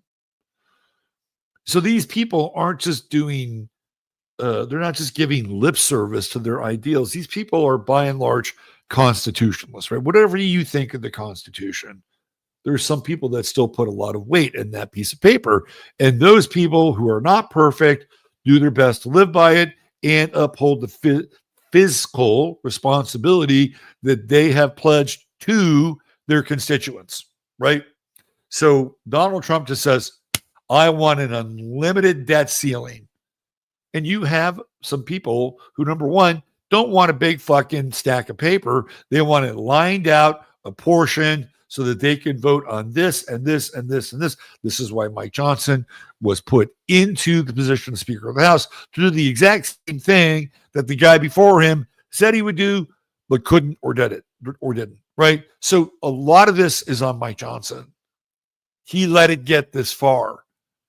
But Trump never takes Mike Johnson to task in public. No, he just takes Mike Johnson everywhere he goes like he's like some kind of service dog. Like every time I look around, oh, there's Mike Johnson with Donald Trump at the Mike Tyson. Like, oh, there's Mike Johnson at McDonald's with Donald Trump. Oh, there's Mike Johnson on the airplane with Donald Trump. Hey, these guys are tight. They're buddies. Well, people say, well, he's got to get him. He's got to get him on his side, right? It's all part of the negotiation. So what's happened is it's been a major schism. There's been a major schism inside of the Republican Party. First, it was MAGA and the Freedom Caucus, the constitutional conservatives against the rhinos. Who doesn't have a problem with that? Right? Who doesn't have a problem with them being against the John Thunes or the Mitch McConnells or the Liz Cheneys or or the Lindsey Grahams, like the when he was alive, the John McCains, people that aren't even, what are they? Right? They're not conservative. They're not, America firsters. Really, they're just, corporate whores, right? That's really what they are.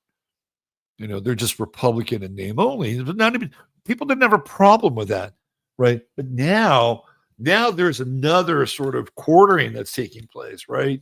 And that goes back to the two eclipses, the one that happened in 2017, the one that happened in 2024. The country gets quartered.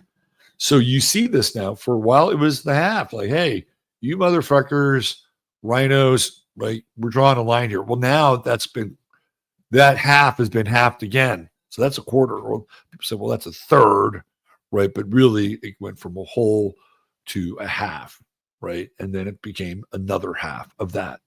So now you've got, maybe there's another fourth in there somewhere that isn't just MAGA or not just rhino or not just constitutional conservatives. But it's happening, right? I'm watching this thing get atomized. Right? I'm watching it get atomized right there on Twitter, and people are going after each other. And man, it's getting ugly.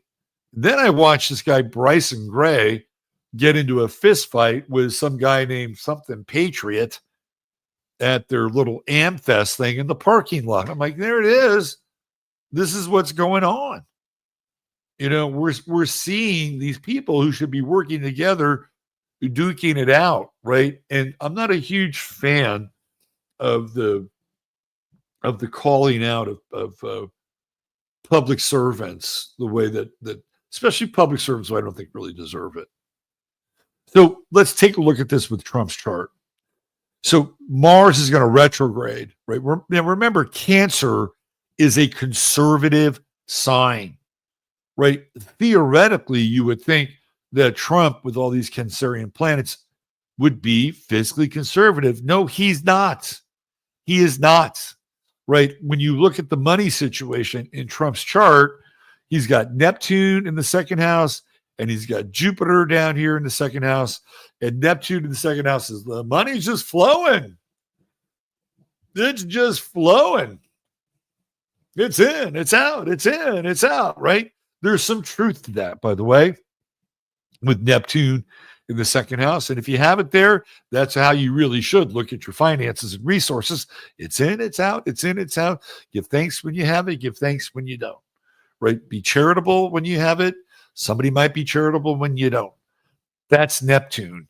How you make money, theoretically, should be connected to how you view yourself as a spiritual being. The two of them should not necessarily be incongruent. You might want to make money in water. You might want to make money in medicine. You might want to work for a hospital, right? Anything Neptunian in the second house can work. Now, the sign will also have some influence there with Neptune. For Trump, it's partnerships, right? It's partnerships. I'm going to have a partner. I want to work on this. You know, I'm going to borrow money from George Soros when my hotel can't be completed on time because my other hotels in Atlantic City went belly up and I can't borrow against them. I mean, I'm being slightly facetious here, but I'm not. You know, this is how Trump deals with money. For him, it's all fluid. It's all liquid, right? He's got that Pluto-Jupiter trine. So, yeah, man, he's into big bucks. And this is how he sees money. Like, he doesn't see money in the same way that people who are, trying to save up, right? Save up for a house or, he doesn't see money in that way. Trump was never in that situation, right? While his father was not poor, right? He was not rich. He wasn't poor, and Trump went to very good schools. He went to private academies. It wasn't like, he had to go to some PS, about 4 blocks away and fight his way over there, to get to school. And once he got to school, he may have had to fight his way. He never had to do that. The Trump family had money. He's always had money. Did he have to work at it? Yeah, I suppose so. He had to sit down and, meet with bankers and, meet with contractors. And, has he ever put a shovel in the ground other than just ceremoniously? I don't think so. Does he have to? No, he doesn't. Right? But I'm just telling you, man, this is how the money works. This is how the money works in his chart.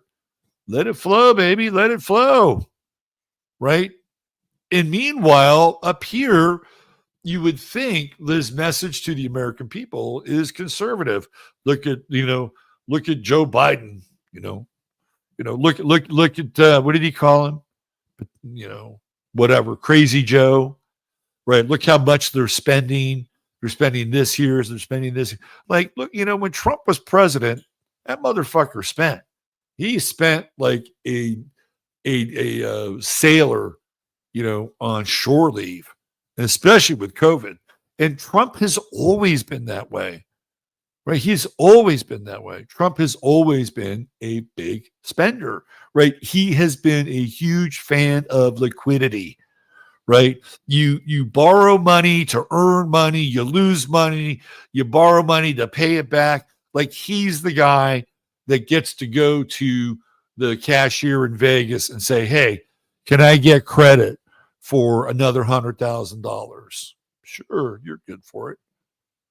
What do you got? Well, I have this car parked outside. Yeah, it's a building or something in the Trump portfolio, right? And then he'll hit a home run. He'll pay. Maybe he'll pay it off, right? So the money keeps flowing, the credit keeps flowing. So people think that he's a fiscal conservative. You better ditch that, right? So this whole idea of just raising the spending limit or the ceiling, to the top of the firmament, right? This is in his chart. He's going to have blowback, and he is going to become very aggressive towards people who are conservative. You can see it already, right? It is going to cause friction and tension. And you're going to see people that are basically you're already seeing it. Like, fuck you, step off, MAGA's here, Trump knows what he's doing.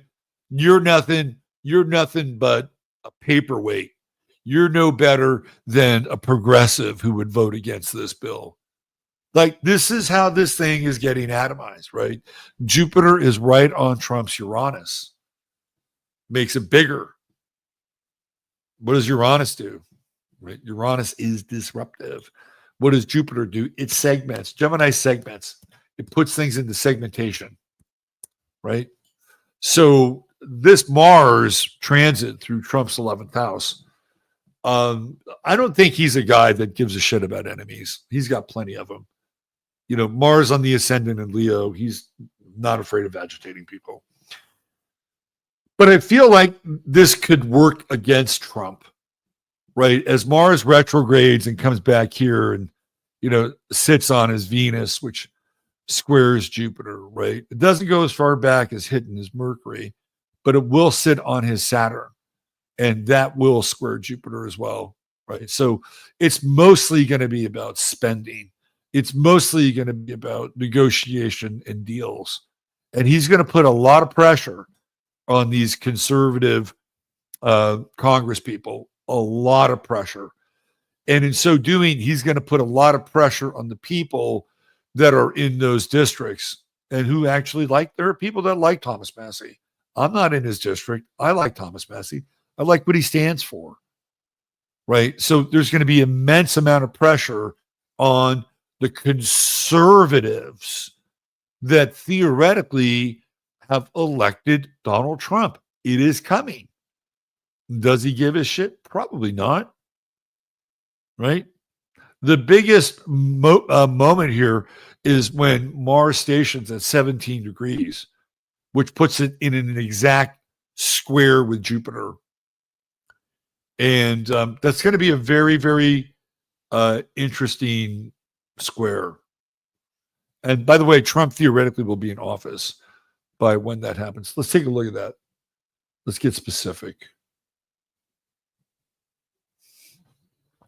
All right, where are we?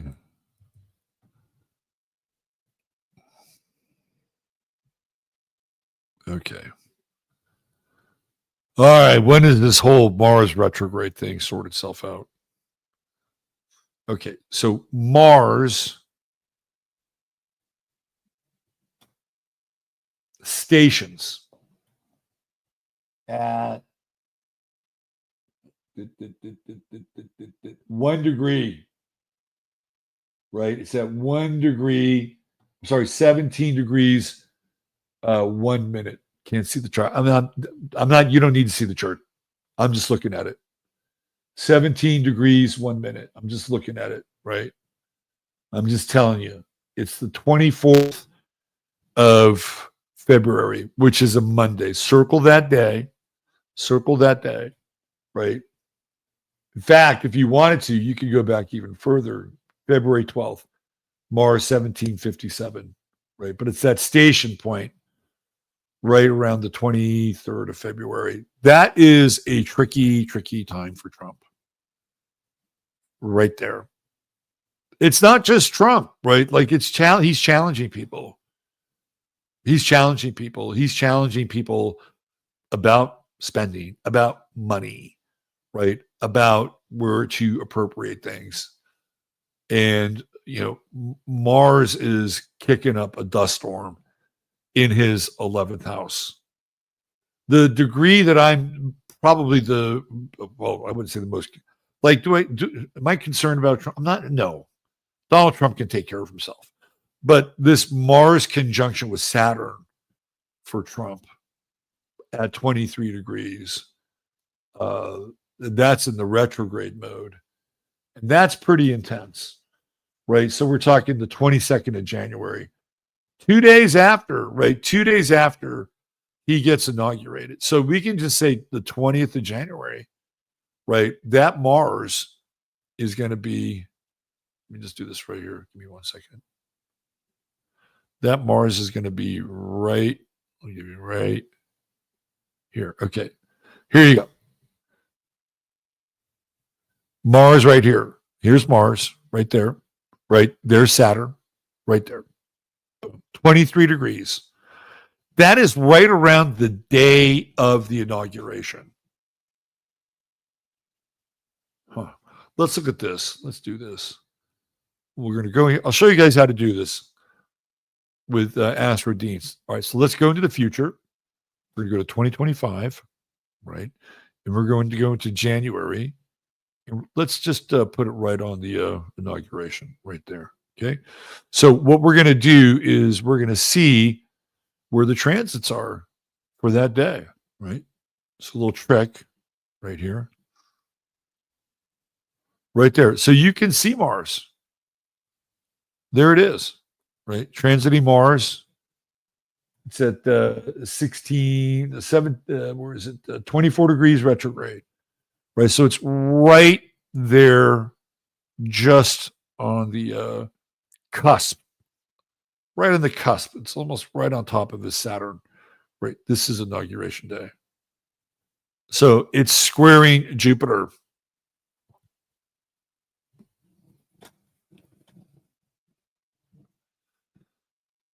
I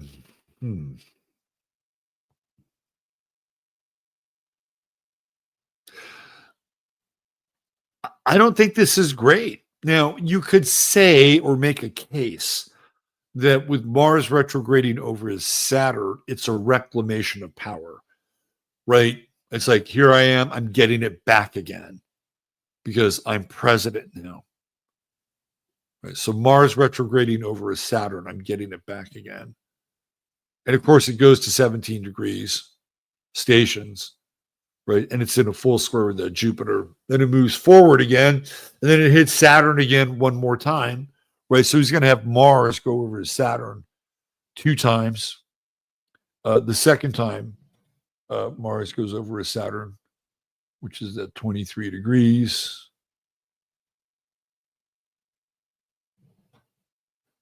Is the beginning of the end of March and the beginning of April.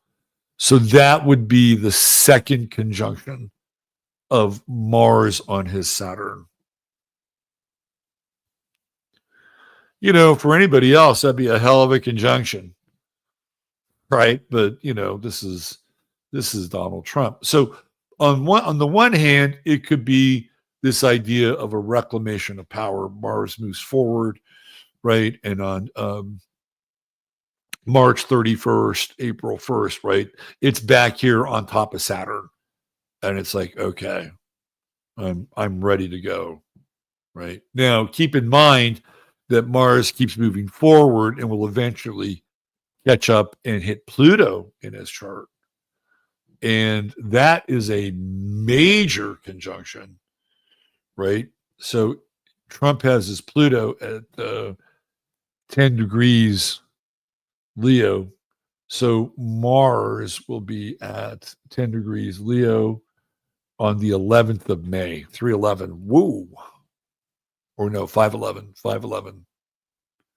On the 11th of May, Mars will be right there. Right there. Bada boom. I'll tell you another really interesting transit for Trump will be at 0 Leo opposing Pluto, right? So right now, transiting Mars is what, at about 3 degrees, right? So he's got to go through that Mars-Pluto opposition, This is an interesting time. I think he's going to make some enemies. Oh, it's like, oh, he's going to make enemies. Like that's something fucking new. This is different. This is different. This is the rekindling of old grudges right here. And I was thinking about people like Thomas Massey and Chip Roy and Paul Gosselaar, and I was just thinking about them. And even though they're Republicans and they're part of the same party, not that they hold a grudge against Donald Trump, but I believe that they want to make sure that over the course of the next 4 years, that their people are not fucked over and that they're represented, right? Like, we're going to get a wall, or we're going to get this, or we're going to get that. Because the last 4 years that you were here, we spent most of the time,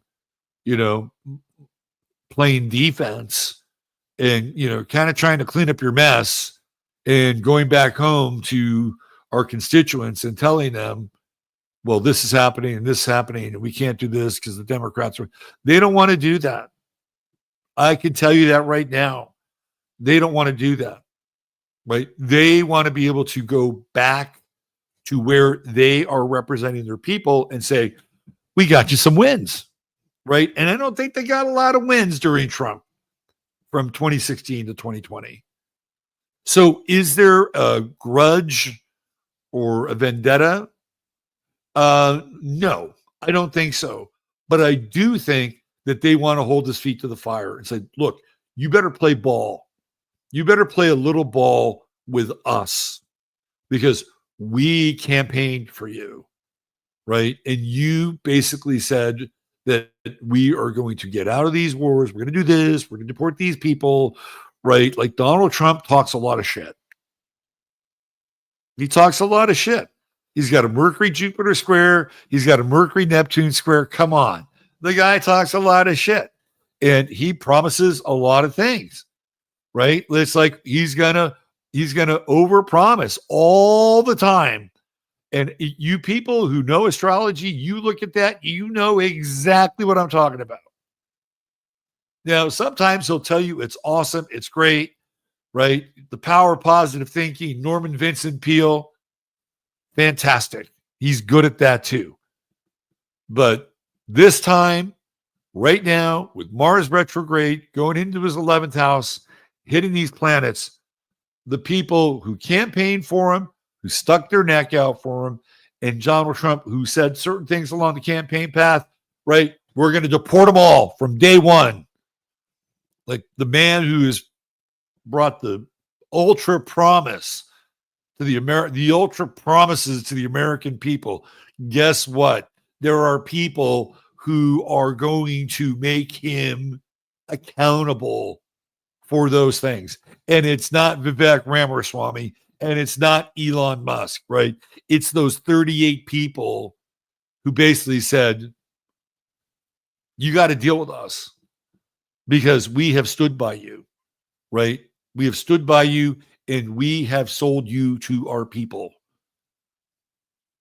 And in as much as you may want to run this thing right up to the roof, right? And you want to bring in some kind of quantum financing or whatever, like, you got to break that down to us and you got to tell us what you're doing.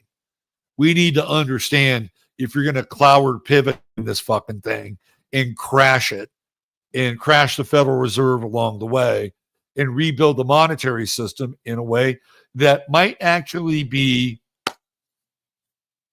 helpful. But I don't think they get the benefit of that breakdown, right? All they get the benefit is the finger pointing. So he's going to make some enemies here. It's already happening. Like, this is the culmination of it, right here. Right here. That's Saturn retrograde on his Mars retrograde on his Saturn. And it's kind of intense. I don't think Trump is out of the woods. I don't think he's out of the woods. this transit into his 12th house and conjuncting his Pluto. To me, I mean, that's the danger zone. And it's this retrograde. Like it's like he's picking up undue tension, right? Like there's something going on here that he thinks he can pick these battles and beat them and win them, right? Either through the court of public opinion or Truth Social. But it's a type of friction that I don't think he wants. I think it would be in his best interest with the retrograde to sit down with, and Trump is much more, from what I understand, he's much more reasonable in person, right? Like he's a fucking, bully pulpit when it comes to, Truth Social or Twitter, but it doesn't make him a lot of friends, right? When it comes to somebody like Chip Roy and the people that actually respect Chip Roy. And there are people in Congress that stood up for Chip Roy, right? This guy, Mike Lee from Utah. It's like, this guy's one of the most, hardworking conservative people. Like, let me give you an example, right? Like, guys like Chip Roy show up, right? And they'll get on the floor and they'll filibuster whatever for very long periods of time. And they're not with their families, right? So it's not like somebody, who doesn't show up or vote, or, this woman in Texas who wasn't there for 6 fucking months, right? Like, I know Chip Roy puts in very long hours. He's there a lot. So to say that he's a no talent, ambitious guy, if Chip Roy was ambitious, if he was really ambitious, like, he would have gone after like John Cornyn's seat, right? If he was really ambitious, he could probably beat Cornyn. Cornyn's a rhino. Chip Roy is not a rhino, right? So again, I don't want to belabor the point too much, but he's making enemies here, right? In the 11th house with this Mars retrograde. What he should be doing is he should be reaching out and say, look, how Mars retrograde might be okay for that. In Cancer, it might be okay. Look, we got to work together here, right? But I think Trump is. I think he's got some issues. I think he's got some issues with this Mars, and especially this tension that eventually winds up populating his 12th house in that Mars Pluto conjunction. Hey, look, the guy's lived through how many fucking shooting attempts now? 20 or 30, right? So what's Mars conjuncting Pluto in his 12th house? That's nothing. That's nothing. Yeah, but I think this time is not great for him. Right? It's just the rekindling of antagonistic relationships, right? In the act of reclaiming power. And you know what? I guess that's what you have to do sometimes when you're a president. Let's talk about Mars retrograde for the rest of us and not Donald Trump. Mars retrograde in Cancer, because that's where it's going to be for the foreseeable future, right? On a collective level, I believe Mars in Cancer lends itself to a sense of insecurity, right? It's like a retreat from the world. Mars Cancer retrograde does not want to engage, right? It's not, even though the crab can move backwards, it does not want to engage. And I could see, people literally just crawling into their shells over the next couple of months, because that's the nature of Mars, right? Just crawling into their shells, because maybe there's so much going on out there, right, that crawling back into your shell might be the safest place to be. It also feels to me with a Mars retrograde that there could be some forcefully locking people in their homes, right? Cancer represents your home. What is Mars? Mars is martial. What is retrograde? Hey, guess what? It's 2020 all over again, kids, right? We can't rule it out. We cannot rule it out. And this time it is more forceful, right? You go back into 2020, where was Mars? Mars was in Aries. And it went retrograde. Right. And it was like, oh yeah, we're getting all this steam, man. We're getting all this momentum. Yeah, we're gonna take on these motherfuckers who want to quarantine us, who want to vax us, who want to put masks on us. It goes retrograde. And then what happens? Mars is used against us, right?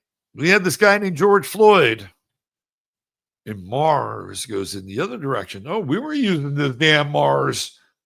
We were starting to rise up. We were done. We were done, baby. No more of this COVID shit for us. Let's go to Gavin Newsom's fucking mansion in Sacramento and honk our horns and hold rallies. That was happening, right? People were on the beaches. They were defiant. We were rising up. And then George Floyd happens. And guess who takes to the streets? It's not the people who are fighting against COVID and these absolutely draconian lockdowns. No, it's Black Lives Matter. It's Antifa. It's everybody with a fucking grudge, right? Mars retrograde. Wasn't that fun? Wasn't. So here we go. Mars retrograde again in Cancer. Are they going to try to stick us back in our homes? Are the drones leaking their radiation, making people sick, going to be the cause to forcefully quarantine people? Certainly, if not in their homes, maybe some nice little quarantine center somewhere where everybody's walking around with a hazmat suit and you're drinking space tang and space tarts, right? I mean, is that what this Mars retrograde is going to be about? I mean, let's put it on the table. It's quite possible. It's quite possible. And we got months of this, right? We have months of Mars retrograde. And you say, well, Robert, just how long does Mars retrograde last? Well, I'm here to tell you. I am here to give you everything you wanted to know about the timing of Mars retrograde. Right here. Right there, boys and girls.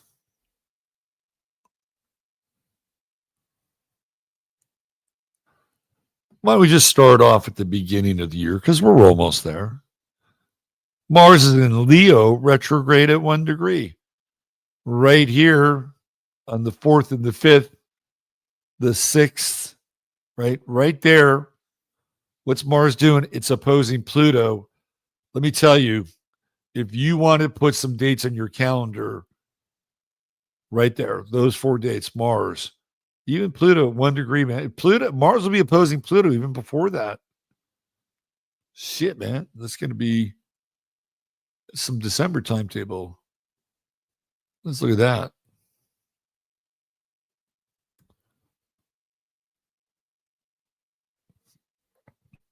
All the way right there, right? All right.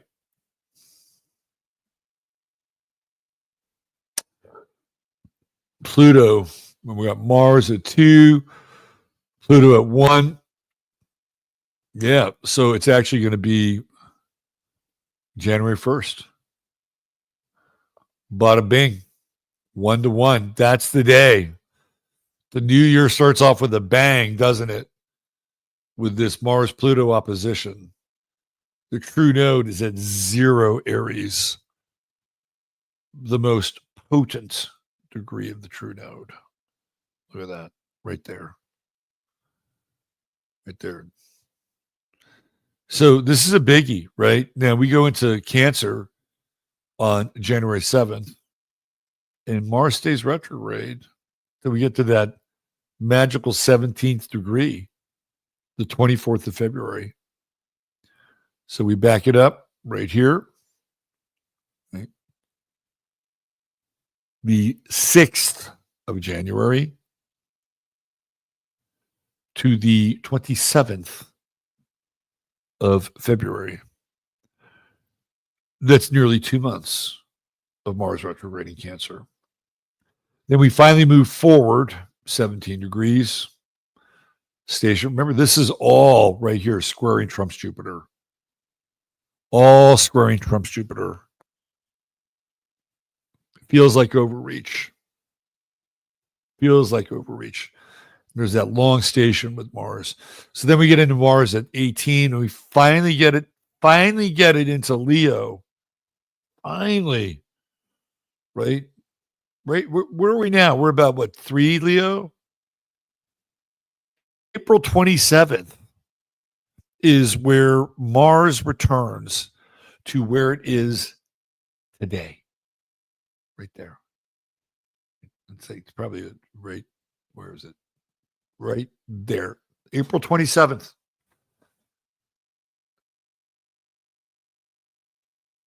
That's a long fucking time.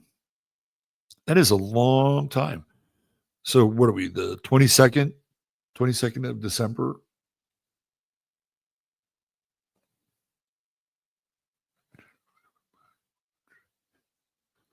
That's, what, 4 months from now? 4 months from now. 4 months until Mars comes back into Leo.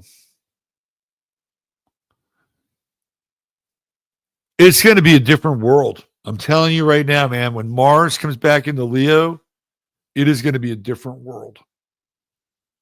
And I don't know if this thing is going to be about the new law, right? Or the sort of the new rulership or the new power, right? That is now emergent after this very long, sort of extended period, right? It's almost as if something during that dormant period, it's almost like they're building something to launch right here. Let's just call it for what it is, 420, right? 420. It's like they're building something in the background. And it does feel like this Mars retrograde in Cancer is about tearing down. It's the tearing down of institutions. It's the tearing down of things that we hold near and dear to us, right? It's like saying goodbye to Ricky fucking Henderson. This portion of the world is being torn down. A guy like Trump knows a lot about tearing things down, especially buildings. And something is being built in the background. It is the new law. It is the new power. It is the thing that emerges after this dormant period of time. I don't know if it's good or bad, but it's new and it's powerful. And it's like, this is it. This is the way it is now. So this is a very, very, very powerful period of time. Right? Mars comes back again, and it opposes Pluto. I think that it's not only intense, I think it's a violent period of time. When you get into Mars retrograde, and there is this, like, look at what happened in Germany in the market plots. Like, that's a retrograde moment. That is the destruction, the tearing down, right, of something that people, have done for a long period. Now, it's not Cancerian, right? It's Leo, and Leo's connected to, like, love and to some extent, like, children. Like, there's children there at this market plots. And it's almost as if that that vehicle slamming through the market plots, and this fucking miscreant, spraying bug spray on the vegetables at Walmart. Like, it's the tearing down of these things. Like, that's a fucking low trust society when you have somebody like that. You have Luigi Mangione, right, who's gone out and theoretically, he's off the CEO, right? That's real kind of Mars retrograde, isn't it? Like, things are being broken down. The lines between going to a grocery store and getting, like, there's enough pesticide on that motherfucking piece of squash already. Do you really need more? Right? So these things are happening now. You can just see them in the world. And when it hits cancer, this thing accelerates, right? And just think of cancer in general. We talk about cancer as it relates to an astrological sign. Cancer is also a thing that people seem to be dying of more and more and more, right? Mars and Cancer. If you're going to see people that have had cases of cancer, they will return, and they will return aggressively. You say, well, Robert, that's already happening. Not at the numbers that you're going to see it with Mars Cancer retrograde. It's almost going to be so commonplace that people are going to ask questions. Why is this happening? Right? I can give you two examples already. Ryan Sandberg, who used to play for the Chicago Cubs, he's got another form of liver cancer coming back, or prostate cancer. Julian Lennon, his skin cancer has returned. Why are these cancers returning?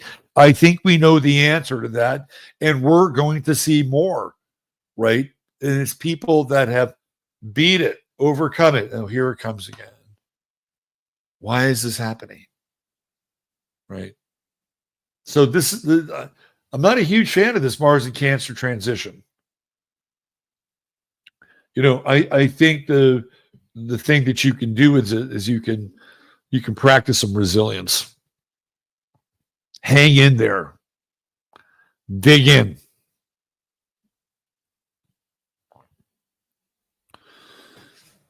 I'll leave you a little story, and it's a Mars and Cancer story, and it has to do with me. When I was a kid, some of you might know this story already, but when I was a kid, my father used to take me to Playland on the beach in San Francisco. And Playland had seen better days by the time I got there. But they had this fun house at Playland, which was pretty cool. Now, you had to get past Laughing Sal, who was this mechanical woman that fucking scared the shit out of kids. She was at the top of the playhouse. Scared the shit out of me. You had to get past her. You got past her, you get into the playhouse, you went through this mirror maze. And somehow you figured it out, and you got through the mirror maze. And then the playhouse opened up. Right? And in the playhouse, they had this enormous wooden slide. Right? And they gave you these burlap sacks, and you'd climb these stairs. And you would slide down the slide with like 5 other kids simultaneously. And you'd hit a hump. Maybe you'd get airborne. Right? And then by the time you got to the bottom of the slide, you would hit a pad at the bottom. Like, that shit would never happen these days. Right? That was one major kind of attraction. But the other attraction was this spinning wheel. It's a spinning wheel, right? And they had it set up so it looked like it was a turntable. And the guy that was operating the spinning wheel looked like he was a DJ. So it was again, a giant turntable. And so what they would do is kids would be in line, and then they'd open the chain, and the kids would run to sit on this wheel. Now, it was stationary when they would get on it. The idea is that you wanted to get as close to the center as possible. And if you could get in the center of the wheel, you could stay on that wheel, right, no matter how fast it turned. And the first time I got on the wheel, I didn't last very long. I got through, getting thrown off the wheel is part of the ride. It's kind of part of the fun. Or you get thrown off the wheel and you get slammed into one of the padded walls and you're laughing, ha ha ha, right? But if you're really competitive, you want to stay on that fucking wheel. You don't want to get thrown off. So I figured out one time that I was going to stay on the wheel. And I got as close to the center as possible. It wasn't in the center, but as close to the center as possible. And I figured out how to use my hands to shift the pressure in the weight of my body. So I put my hands pretty far out, right? So it was like I had, some anchors on this thing, and the wheel spinning round and round and round and round. And these kids are getting just tossed off like rag dolls. And the next thing I know, it's like me and 3 other kids, right? And I'm using every ounce of willpower, right, to hold on to this fucking wheel. I'm not going to let the wheel beat me. And guess what? Me and I think those 3 other kids, we made it, right? And the reason I'm telling you that story is because that's Mars and Cancer retrograde, right? Well, the wheel is spinning faster and faster and faster, and you're watching people get thrown off the wheel, and hopefully, playfully slamming into the padded wall, right?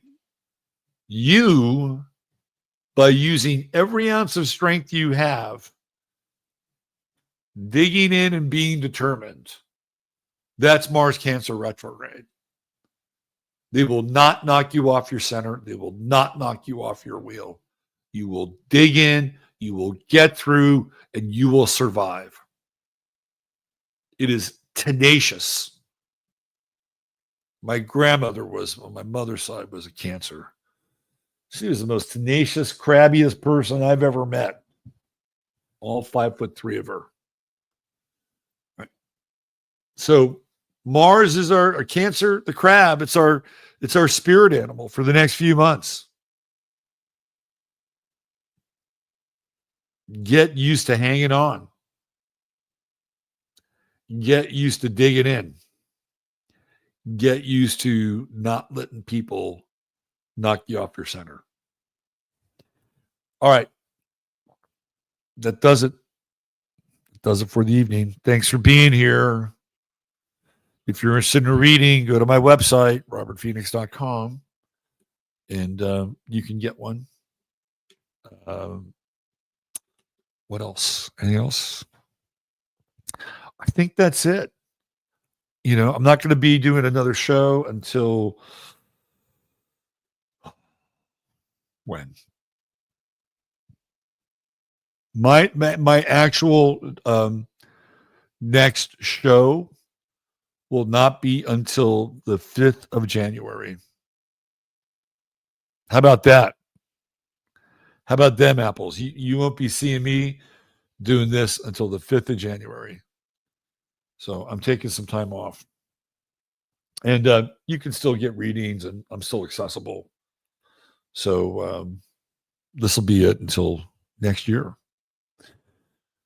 I want to wish every single one of you a tremendous holiday season. However you spend it, whoever you share it with, I hope that the moments of the days and weeks to come are filled with love and joy and a sense of family, of being connected to other people that are important in your life. I sincerely hope that you take some time out for yourself and reflect on who you are and how you're connected to this great cosmos, and to give thanks for being here. And I know there are times when thanks seems like a pretty tall task to undertake, right? But there's always something to be thankful for. And I think that that's a pretty empowering stance, even when sometimes things are very, very difficult. And when all is seemingly lost, remember there's always a strength inside of you that believes in you, that loves you, that understands who you are at a level higher than maybe even you can comprehend. So never give up and do your best to stay in touch with that. And in those moments when you are being ground down with life, that's when your spirit, or the spirit of the Most High, the Spirit of God, the Spirit of Sananda Emmanuel is trying to get your attention, right? And can lift you up. So I want to thank each and every one of you for this past year. You've been a tremendous group of people to meet, both in person as in October and online here in Chattaria. You're a special group, and I'm looking forward to doing many more shows with you in the year to come, and that together we will get through this and we'll get to the other side. And hallelujah. Wouldn't that be a wonderful thing? All right, mods, thank you very much for what you do. And to the rest of you, God bless. Take care of yourselves, and good night.